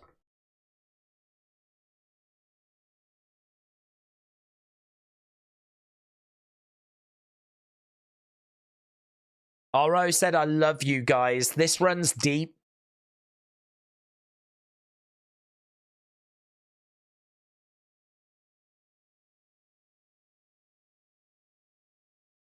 Where are we going here? When I was 6.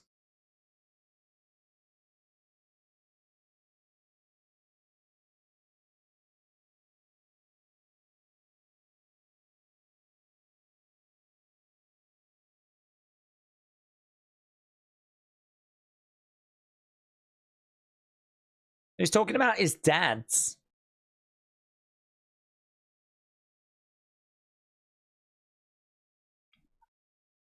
Talking about being in foster care and everything.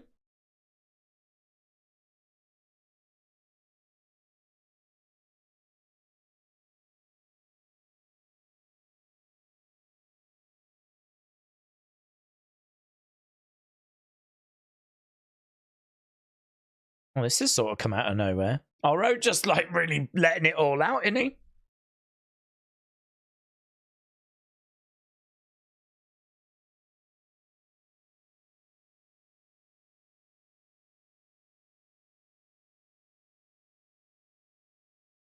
I cannot and I will not rest till I get my revenge on Ethan Page. So he's talking about how difficult of an upbringing he had and how much this group means to him. You're beautiful. Metaphor is beautiful.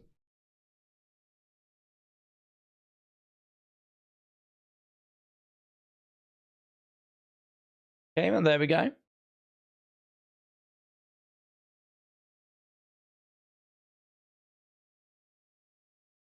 Booker T, a little bit choked. Okay, so I think we're going to the Tavion Heights match now. Oh, hello, backstage.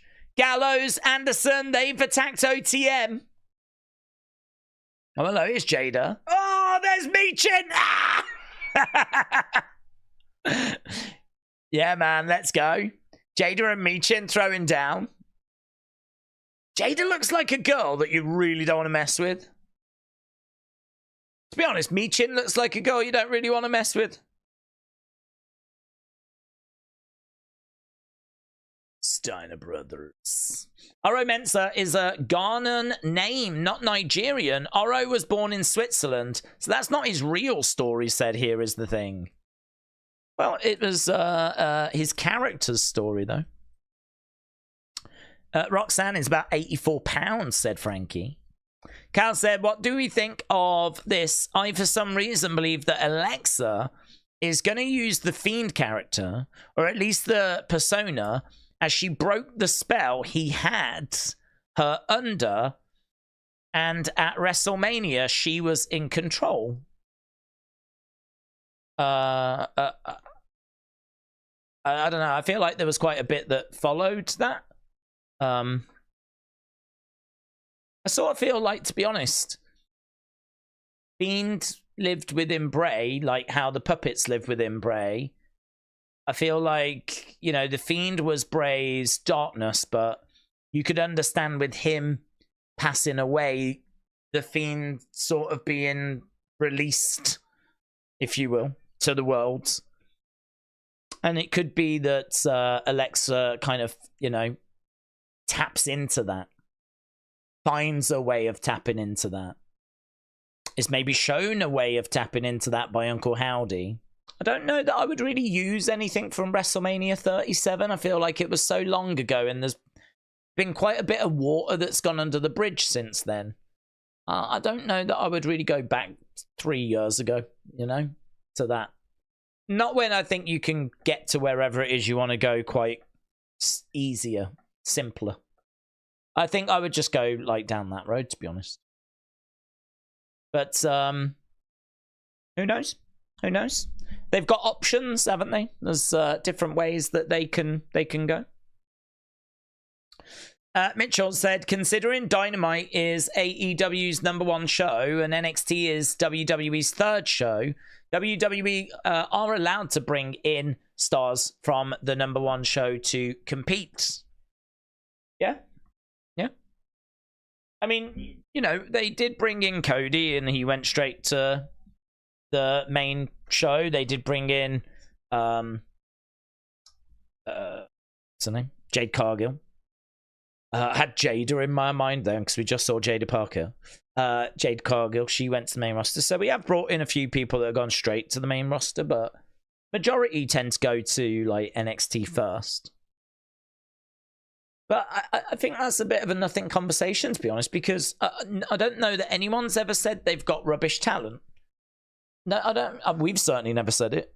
I like the AEW roster. There's people there that I would take in a heartbeat, so I don't really know what that argument would be, you know?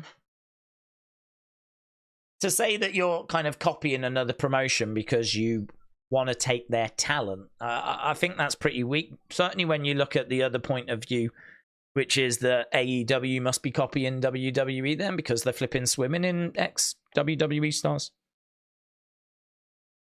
Talent is talent, innit, at the end of the day. If you're good, you're good.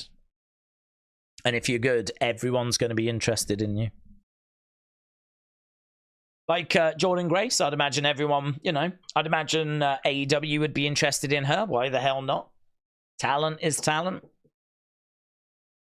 Right, where are we anyway? We've got 33 minutes to go, and obviously we've got Trick Williams in a main event against Shawn Spears. Oh, hello, we're backstage with Ava.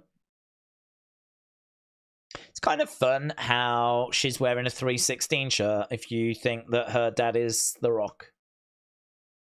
And his greatest rival is Austin. She's just, what, swanning around in his shirt. And here's Lola.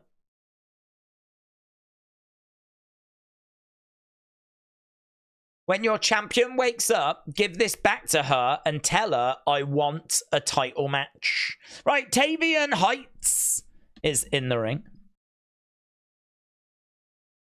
Tavion Heights is going to be taking on Damon Kemp. If Tavion can win, he will be joining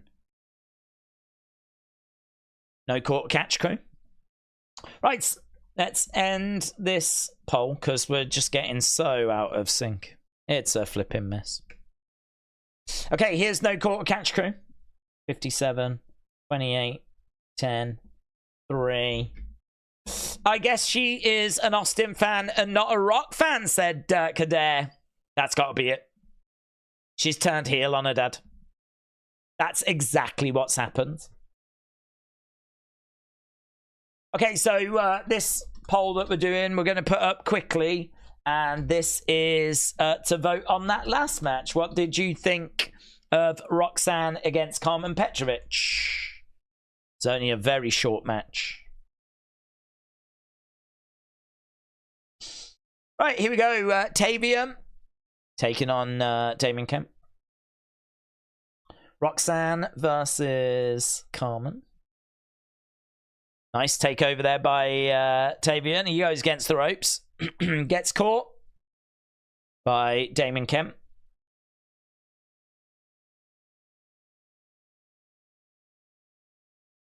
Who's keeping him grounded. He's trying to get back up to his feet. We don't get many... Have you noticed how on NXT we don't really get video packages to sort of remind us of what this is about, you know? Commentators just sort of have to talk about it, but we don't get to see, like last week, how we got to this. I wonder why. Is it like a time thing? Do they not want to spend the time on the video packages? Oh, man, he just had to pop his shoulder.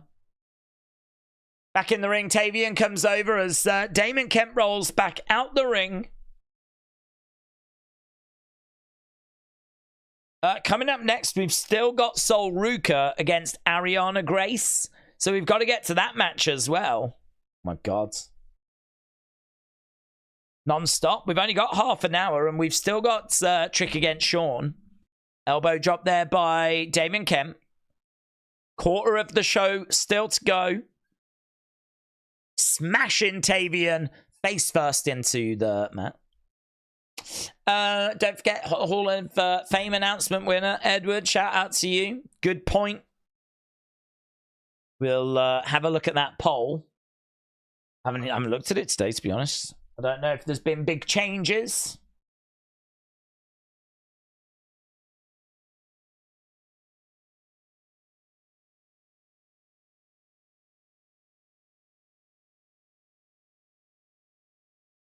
Right, Tavion goes into the corner. Damon. Oh, lovely work.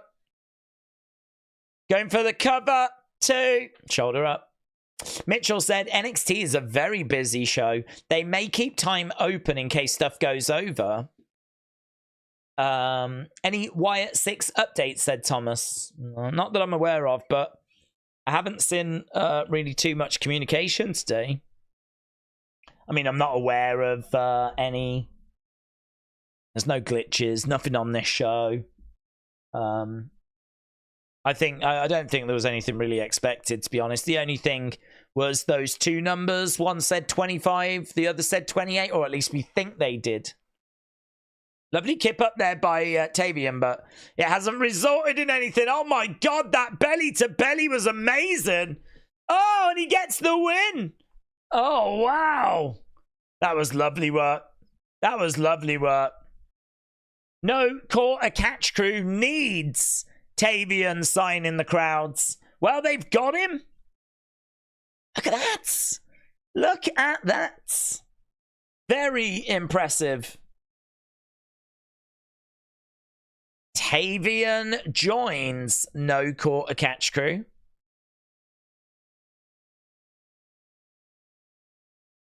Damon's like, what was that?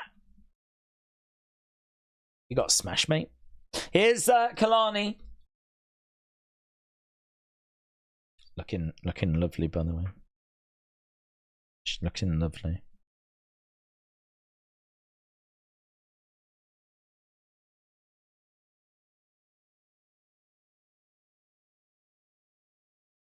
I just want to be a drama-free champion.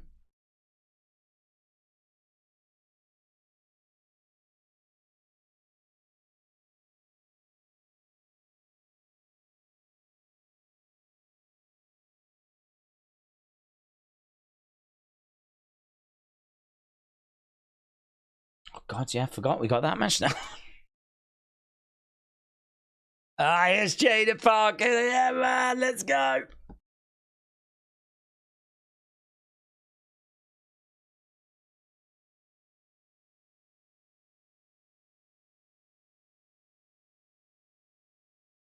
How about next week you see me oh, let's go. She's so good. That was so good. That was so good. Jada and Meechin next week, but so confident with her promo. Here's Ariana Grace. Do enjoy watching a bit of Ariana Grace.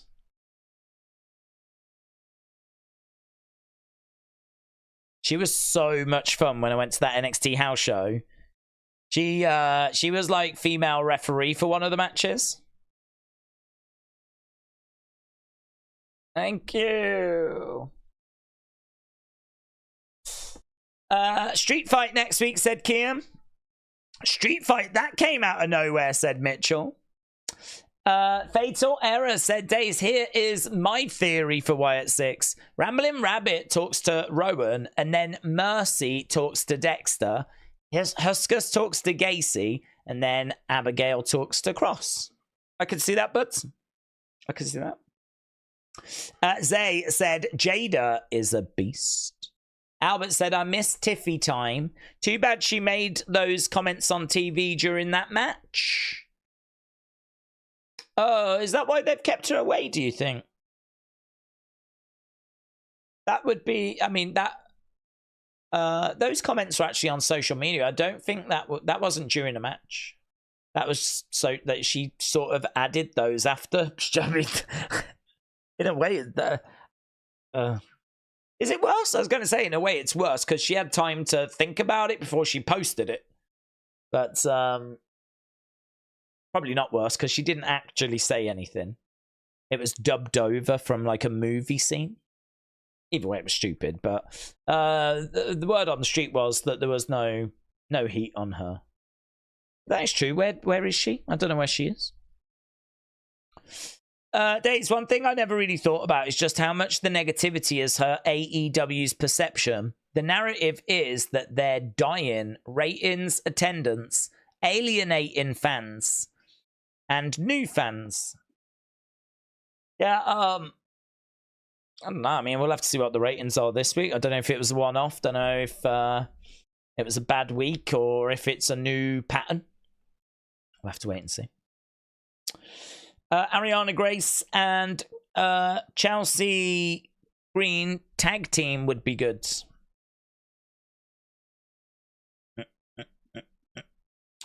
Boobies and doobies. She said it in a match. I will find it and tag you. Okay, maybe I've not seen it. I saw one where she went over. She was in the ring and she threw a shot. But what is said is actually a soundbite taken from a movie. Will Rambling Rabbit ever stop talking? Says Spartan. How has your day been? It's been a bit weird today, to be honest. It's been a bit weird. So, like, it's really hot at the moment in the UK. It's really hot. Tomorrow, we're going to be well in the 80s, right? Which for the UK is very hot. I mean, I think when I went to Florida, it was about that. So it's like Florida weather over here right now. And it's kind of that we don't have air conditioning units in the house because it's just, we never need them. There's like 5 days a year, if that, where it would warrant it. So you just sort of get through those 5 days, right? So we don't have air conditioning. So it's just hot. It's just hot. It's like get fans, plug fans in, like, you know, wear shorts, open the windows, just get some ice, chuck them down your pants, do whatever you need to do to get through a few days because it's never hot enough, long enough to warrant spending out on air conditioning unit. Although, you know, listen, it's getting hotter and hotter in it all the time, every year, so probably is a market there now. Anyway, it's been quite hot, so trying to sleep. Oh, God, it's been a nightmare. Oh, hello, here's Brinley. Ah, look at Tate and Paxley in the background. Spooky McGrew. It's like Wednesday Addams.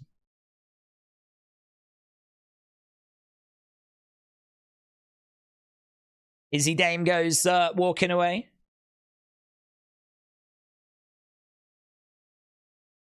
Okay, we're backstage with Nathan and Axiom.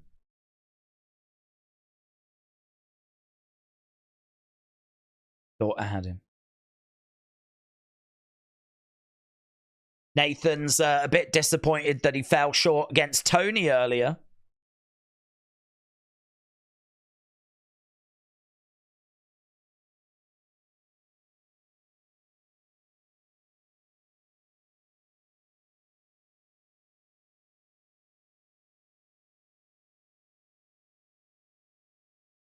Axiom's getting frustrated here because Nathan's getting too distracted.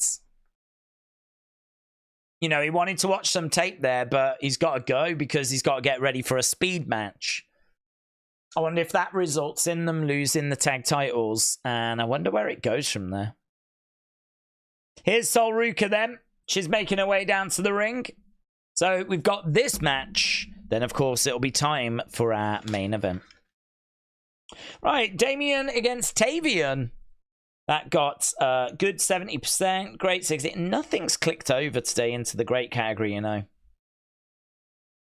In ring-wise this week has been quite flat.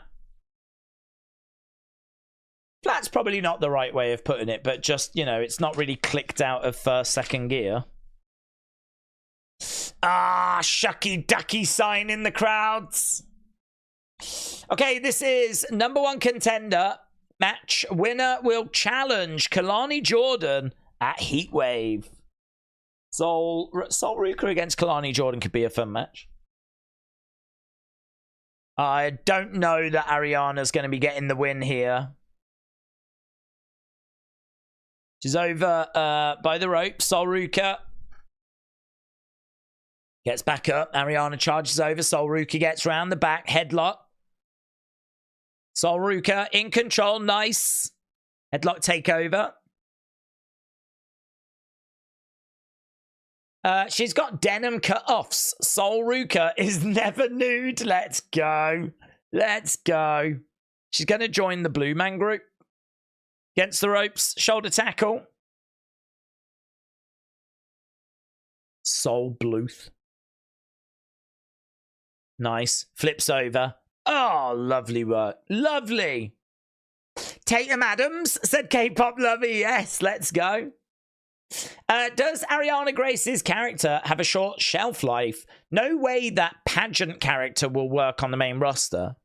Well, I think it would work, but I also agree with you that it ain't going to be something that's going to be lasting for 5 years or so, is it?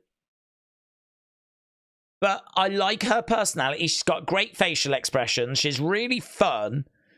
I think she's sort of cut from that Billie Kay cloth. And you know, genuinely funny superstars are quite hard to find. I mean, like, R-Truth's obviously very good. Of course he is, mate. Arguably one of the best ever. But I think Ariana Grace is genuinely funny. I thought Billie Kay was genuinely funny. I really enjoyed her. Thought she was excellent. I have no idea why we let her go. Loads of charisma, loads of personality. She offered something different. She could do stuff in the ring. She never used to get lost in the ring. She was never the greatest, but she never stood out as being like atrocious or anything like that. So I just heard that Kevin Dunne just didn't rate her. He just didn't like her, and that was it. Ariana Grace going over to Sol Ruka, grabbing her by the hair. And we are getting a little bit of back and forth at the moment. Over in the corner. No, reversed. Ariana Grace goes into the corner. Sol Ruka charges over. Big boot there by Ariana Grace. She goes up top. Thank you. Sol Ruka was like bent over and she stayed in that position for a while. Looked a little silly, maybe. Kick out there by Sol Ruka. Cal, I don't know about... Oh, it disappeared. I was just reading it and it disappeared. Carmen Live said, Daze, the ARW Pro event that I might attend coming up on July 13th is called Summer Games. Well, I hope you do attend it, Carmen Live, too. And I hope you have a lovely time. Brony said, I can't remember the last time we had so many intriguing storylines in WWE. Liv Dom, Bron Breakker, Bloodline 2.0, Punk and Drew, Wyatt 6, so much more. WWE are cooking. 1, 2, kick out there by Sol Ruka. Kian said, Grace did the Chad Gable. Oh, thank you. Let's go. Well, he's not using it anymore. She might as well. Sol Ruka going, oh, very good. I thought she was going for the Soul Snatcher. But, I don't know, actually. I don't know if... There it is. I think she was going to go for it, but it didn't feel right, so she didn't. She ends up hitting the Soul Snatcher on Ariana Grace, picking up the victory. Yeah, so she went for it, and then she kind of went to the side and didn't execute it. But that's good. I mean, it didn't look weird that she had done that. Boom. Guys, such a good move, and it's such a good move. Ariana Grace is defeated. And it is a win there. Look, Kalani Jordan comes out. She's applauding away.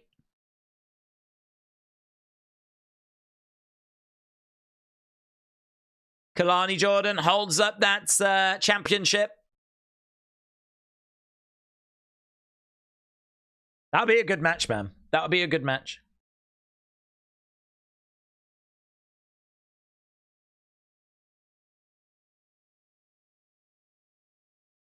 No.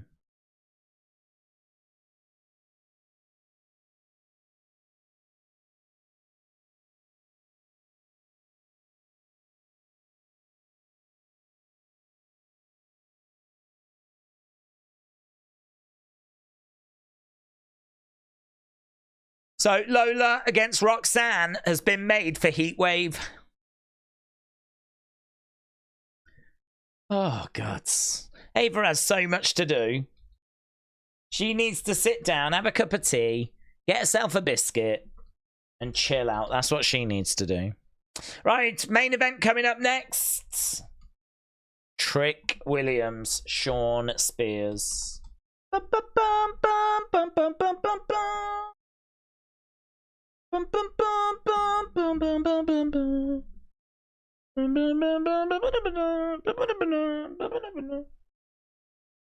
Right, can Ava wrestle? She can wrestle me anytime. Mainly because she's going to get all that rock money. Yeah!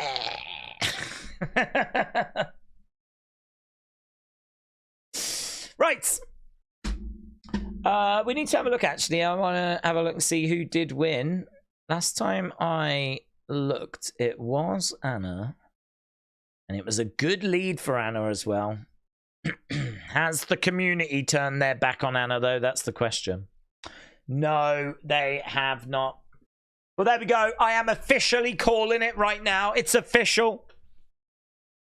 So, many congratulations to the Wrestling Daze Community Hall of Fame inductee for June, Anna Dawes.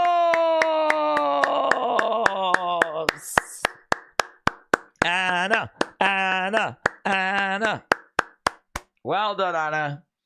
So, we had 1,300 votes. Anna got 55% of the vote. So, absolutely, I mean, she just romped it. So, absolutely brilliant. So, Anna Dawes is the June Hall of Fame inductee. I don't know if Anna's still around. Hopefully, we left it late enough where she's not around anymore. Oh, no, she is. There we go. I just thought it would be funny that Anna had gone to bed and missed it.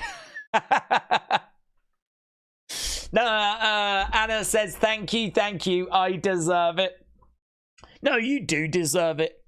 To be honest, like, all the people that are getting nominated deserve it. Like, eventually, I'm fairly confident they'll all end up going in, but Anna definitely deserves it. Anna's been with us so long. And, you know, has really been a stable force, shall we say, in the community. A level-headed figure in the community. And, you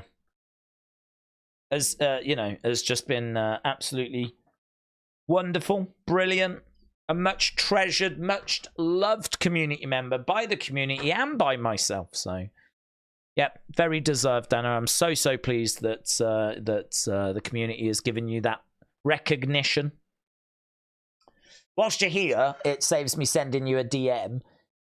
Do you mind sending me a picture? Anything that I can use in the thing at the bottom? That's what James Chadwick sent me in the corner there. You can ping it over, direct message. You can send it over on email. Just, it doesn't have to be yourself. I'll take a pet. Take anything that can represent you. Send me Pamela Anderson in a prime if you want, love. I'm not bothered, right? But I'm just saying, or one of yourself. You can do that as well. Yeah. Think about the Pamela Anderson one. But I was trying to wait for it to click back round for the next one. Yeah, look, that's lovely. That's really nice. I do want to just read this. William Hensey says, I am clapping my butt cheeks in commemoration for Anna's achievement. That is incredible. And I think that visual is going to haunt literally all of us. William Hensey bent over, twerking away, and his butt cheeks just smashing into one another. Like someone that plays, like a drunk person playing the cymbals. Like that. In my mind, that's what's happening. Just, oh, God. It's actually quite beautiful, the picture that I've got in my mind. I don't know that the reality would live up to that, but... Send me a video, William, actually. Send me a video. I'd be interested to know. Also, don't. Don't do that. You know, there's some people you can joke with, and you're like, yeah, send me a video. William's one of those people that will send you the video. So, just for clarity, don't. Thanks. But yeah, Anna, well done. Thomas, shout out to you, but appreciate the support. Appreciate the kind words. Here's Fallon Henley. She's having a little word with JC Jane. That was quite interesting because Triple T asked me about JC Jane earlier, and he was like, does she hang around with Fallon Henley? And I was like, not anymore. But there they were. There they were. Words of Red said, Daze, what is up? Friend Anna, congratulations. Community, big hello to all of you. Word of Red, hope you're well, my friends. Yeah, I'm good, thank you. I think we're doing good. We're having a good day. It's been a bit of a weird one. I'd say this has been a bit of a weird NXT, actually. I kind of feel like we've just been going through matches, but the matches haven't really been blowing my mind. Trick Williams versus Shawn Spears. Ding.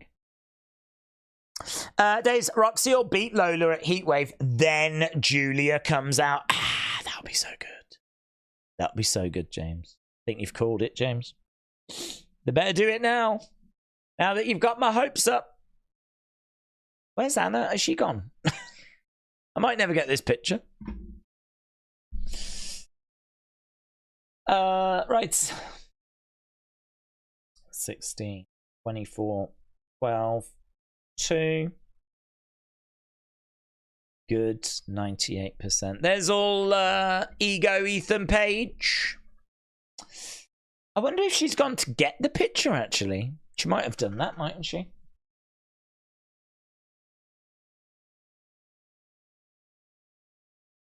Bam, bam, bam, bam, bam. Let's go run the bam, bam, bam, bam, bam, bam, bam. What that chick? What that chick? What that chick?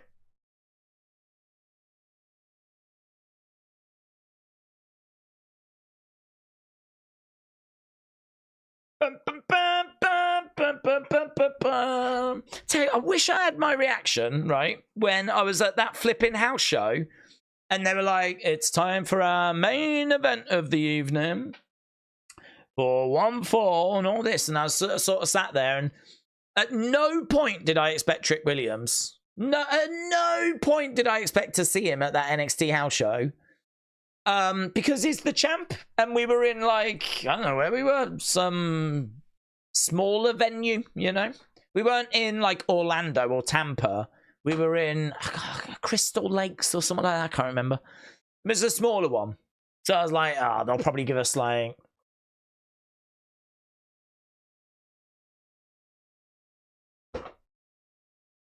you know.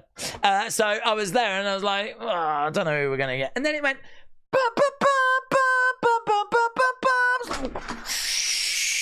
no! No! Because they never mentioned him all night. They weren't like, don't forget, we've got our main event coming up, Trick Williams. They didn't mention him all night. And it got to it and it was like,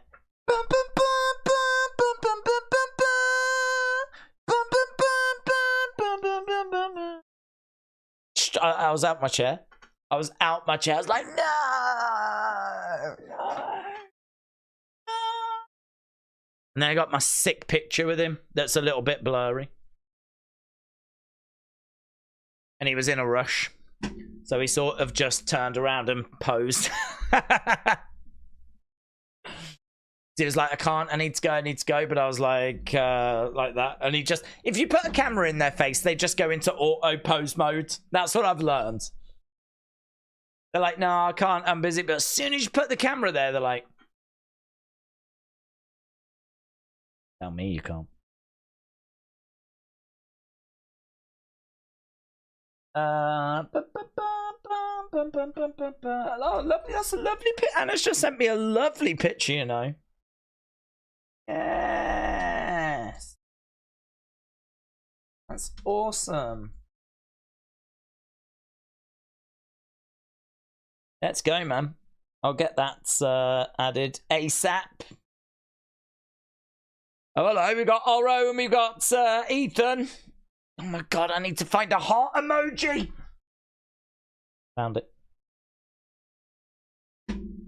Right, we've gone to commercial break. Yes, I like that, Anna. I like that a lot. That's really cool. Really cool. Yeah, I did wonder if she'd gone off to do that, and she had. Because she's no messing around with Anna. You know what I mean? Right, we are at commercial break. I went to downtown Tinley Park, Illinois, to see a car show, said Carmen Live. Well, I hope you enjoyed it, my friends. I don't know what cars I'd want to see, to be honest. Not really a car person. Thomas said, I'm going to tag you if I see anything new with White 6. Do it, Thomas. Do it. Appreciate it. Yeah, I mean, I'm always interested in anything Wyatt 6. Anything WWE, really, to be honest. K-pop lover said Crystal River. Oh, God, I don't know what it was called. I don't know what it was called. Crystal River. I don't know. Crystal Maze. Dunne.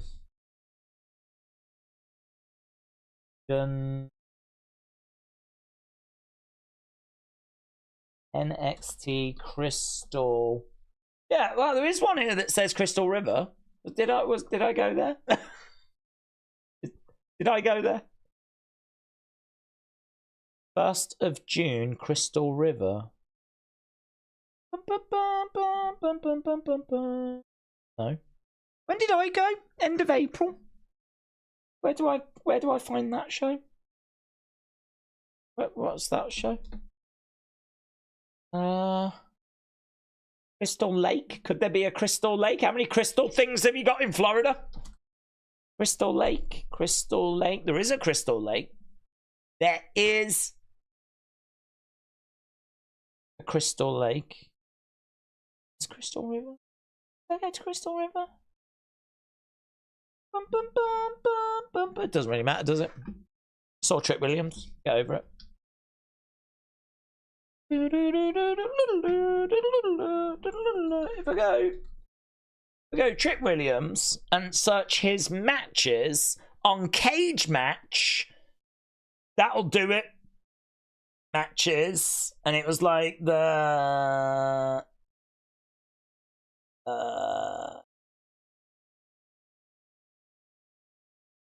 ooh, oh. Yeah, it was that one. It was Citrus Springs. It was Citrus Springs. Don't judge me. Yeah, this is where I was. Oh, this is pretty sick. I didn't know this was on. Oh, this is good. I can show you what I saw. Here. Let's slip over. Look at this. I saw Tyreek and Tyson. I didn't have a flipping clue who they were. And they were taking on Javier and Lexis King. Then I saw Riley Osborne against Jonah Nissenbaum. Then I saw Josh Briggs against Thunderkeck. I saw Thunderkeck. I saw Carmen Petrovic and Kalani Jordan against Blair Davenport and Stevie Turner. I saw Joe Coffey against Eddie Thorpe. I saw the family against No Quarter Catch Crew. I saw Izzy, Dame, Jasmine, and Kiana take on Carly Bright, Kendall Gray, and Sol Ruka. Then I saw Axiom and Nathan Frazer take on Gallus. Lyra Valkyria against Tatum Paxley. That's one of her last performances before the draft. Main event. Took on Shawn Spears. That is the show I went to. That was the 19th of April, house show, Citrus Springs. And I got my picture took with No Quarter Catch Crew. And I got my picture took with Trick Williams. And I would love to have got my picture with Lyra, but she didn't really, like, you know, interact with the crowd that much. Diva. Oh, I'm so pleased that I got to see Thunderkeck. Ain't many people that can say they saw Thunderkeck. I'm going to search Thunderkeck.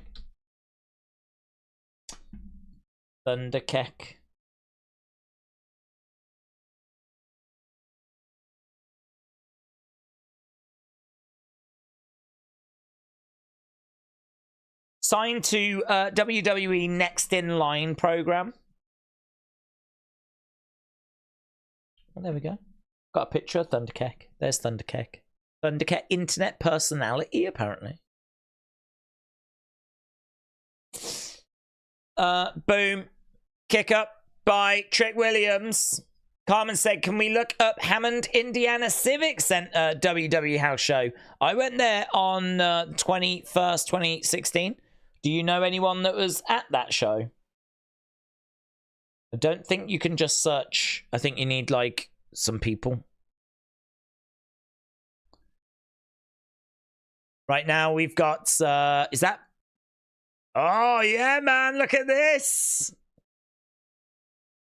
So, again, it's Brooks Jensen he's trying to get dragged away. Oh, man, he grabbed the top of that commentary table and he ended up hitting Trick with it. Brooks Jensen being dragged away again. Oh, Trick gets planted. 1, 2, 3. Shawn Spears pins Trick Williams. Well, I can tell you it didn't go that way when I saw this match. I can tell you at Citrus Springs it didn't go that way. Shawn Spears picks up the victory. Brooks Jensen again getting involved. It was kind of comedy, really, because he grabbed the top of the commentary table and he was like, bop. But apparently it was enough to kind of knock out Trick Williams. I'm looking over and there's kids crying in the front row. What, because Trick lost? Oh, God, the sweets are everywhere. Well, NXT stunned. Stunned, I tell you.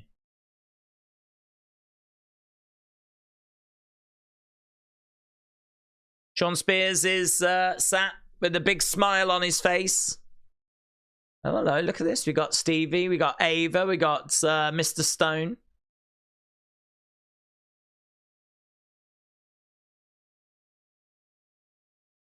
Fatal four-way.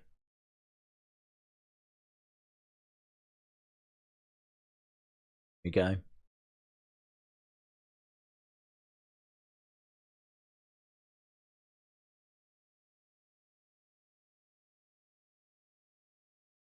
Well, big bombshell, fatal 4-way. There we go. Done. What are you going to do? What are you going to do? Fatal 4-way. Yeah, should we do that? Fatal 4-way. Well, there we go. Fatal 4-way.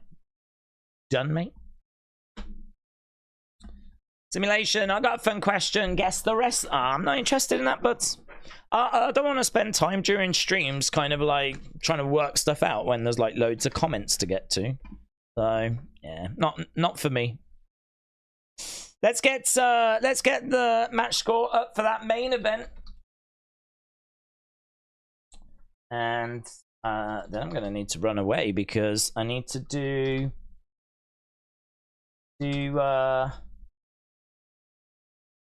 White 6. Lovely. Mitchell said I'm gonna head out. Have a good night, everyone. James said, if in doubt, fatal 4-way. Yeah, I mean, it was super obvious from last week anyway, but yeah, it is what it is. It'll be fun, but well, I suppose in a way you could make the point that it's a way of getting that title off of Trick. You can get the belt off of Trick without him like really losing it. I mean, someone can pin someone else to become champion, so you know you could get the belt onto Shawn Spears for a bit if you wanted to, and it kind of protects Trick. So maybe there's a chance he loses the belt, but I don't know. I don't know how confident I feel that that they're gonna switch champions, you know, and actually kind of go in a different direction. Because what do you do with Trick? I mean, I feel like they're not really looking to bring him up to the main roster just yet. I wouldn't imagine they'll bring him up this year, really. Because, do we need him? It doesn't feel like there's any vacancies for him. So, yeah, I don't know. I don't know that I would take the title off him at this point, but maybe this is a way that you could do it if you wanted to. James said, Unseen is dead now. R.I.P. It was good whilst it lasted. Yeah. Gone, but not forgotten. It'll come back. I just think there's a lot going on at the moment. And to be honest, it's one of those where, I mean, if I go down my notifications, it's just people talking to me about Wyatt 6. So I kind of look at it and go, well, you kind of have to go where the conversation is. So many people are tagging me in stuff to do with Wyatt 6 and talking to me about Wyatt 6 and wanting to have Wyatt 6 conversations that just naturally kind of seems to be that's where the conversation is right now. I mean, I think once it settles down, it'll settle down. And I you know, Unseen will be back. I've got no doubt about that. But it's just a bit tricky at the moment. It's just... It's hard anyway to go through and get everything, like, you know, that you need for, say, an Unseen, but to wade through all of this Wyatt 6 stuff at the moment, all these thoughts, all these theories, you kind of get to the point where you're like, oh man, there's an easy half an hour in all of this. So, you know, that just becomes the video, doesn't it? So it is tricky. It is a little bit tricky at the moment, but well, we'll get to Unseen again. It'll be back. Don't you worry. It'll be back. Carmen said, I don't know that I can do that, to be honest. I've never actually searched by venue. So I don't know about that. I know you can search by... I don't think you can. I know you can search by, like, a wrestler and then search their matches. So if you can have a think about who was there, we can have a look next time and have a little look in the Cage Match database. It's just here, buds. You'd be able to have a look at it yourself. Cage Match. You can just go to the top, search for a wrestler, and then so, like, for example, Riley Osborne, and then you can click on his matches, and then there's a list of all of his matches. So if I wanted to go back to 2016, well, there's 2018. I'd just go back. There we go, 2016. Boom, I'd be able to find it. But I don't know that I can search by venue. I might be able to, but I'm not Tony Khan. I don't use this that much, to be honest. I'm beginner level when it comes to cage match, you know. Simulation said, did you see the WCW 4-part series? It gives new footage on the final days of WCW. I haven't, to be honest. I don't even know if it's shown in the UK. I would like to watch it. I don't know if they've reached a conclusion. I mean, I think the honest answer is that I think a lot of people were responsible for the death of WCW. But I would like to watch it. I think it's always good to, like, you know, see documentaries. I love wrestling documentaries, and see what new bits of information you can pick up from them. So to be honest, it'd probably be on Watch Wrestling, I would imagine. So I might try and search it out. James said they told people on the Titanic not to worry, and look what happened there. Yeah, that's true. That is true. And I think, James, in many ways, I think you're right to compare this channel to the Titanic. In fact, I don't think there's a more apt comparison. So, so on that bombshell, I think we can end things there. I'm going to go and grab something to eat. I'm going to go and start compiling whatever video is going to go up in a few hours on the channel. Big thank you to everyone that joined us. Really appreciate the support. And I wasn't blown away by NXT this week, to be perfectly truthful. But to be honest, it doesn't really matter because we're well on the road to Heatwave. And I genuinely think that Heatwave card looks like it's going to be a good card. So I'm looking forward to that. And of course, we'll be doing the watch along for that. So yeah, onwards and upwards. We'll have a couple of member streams coming up over the next few days. We'll have some videos on the channel for sure. I also need to do some UFC preparation because we will be doing some UFC a stream this weekend for UFC 303. We'll be back for SmackDown as well, of course. So plenty of things on the way. So big thank you to everyone that joined us. Have a great evening wherever you are. And I will see you again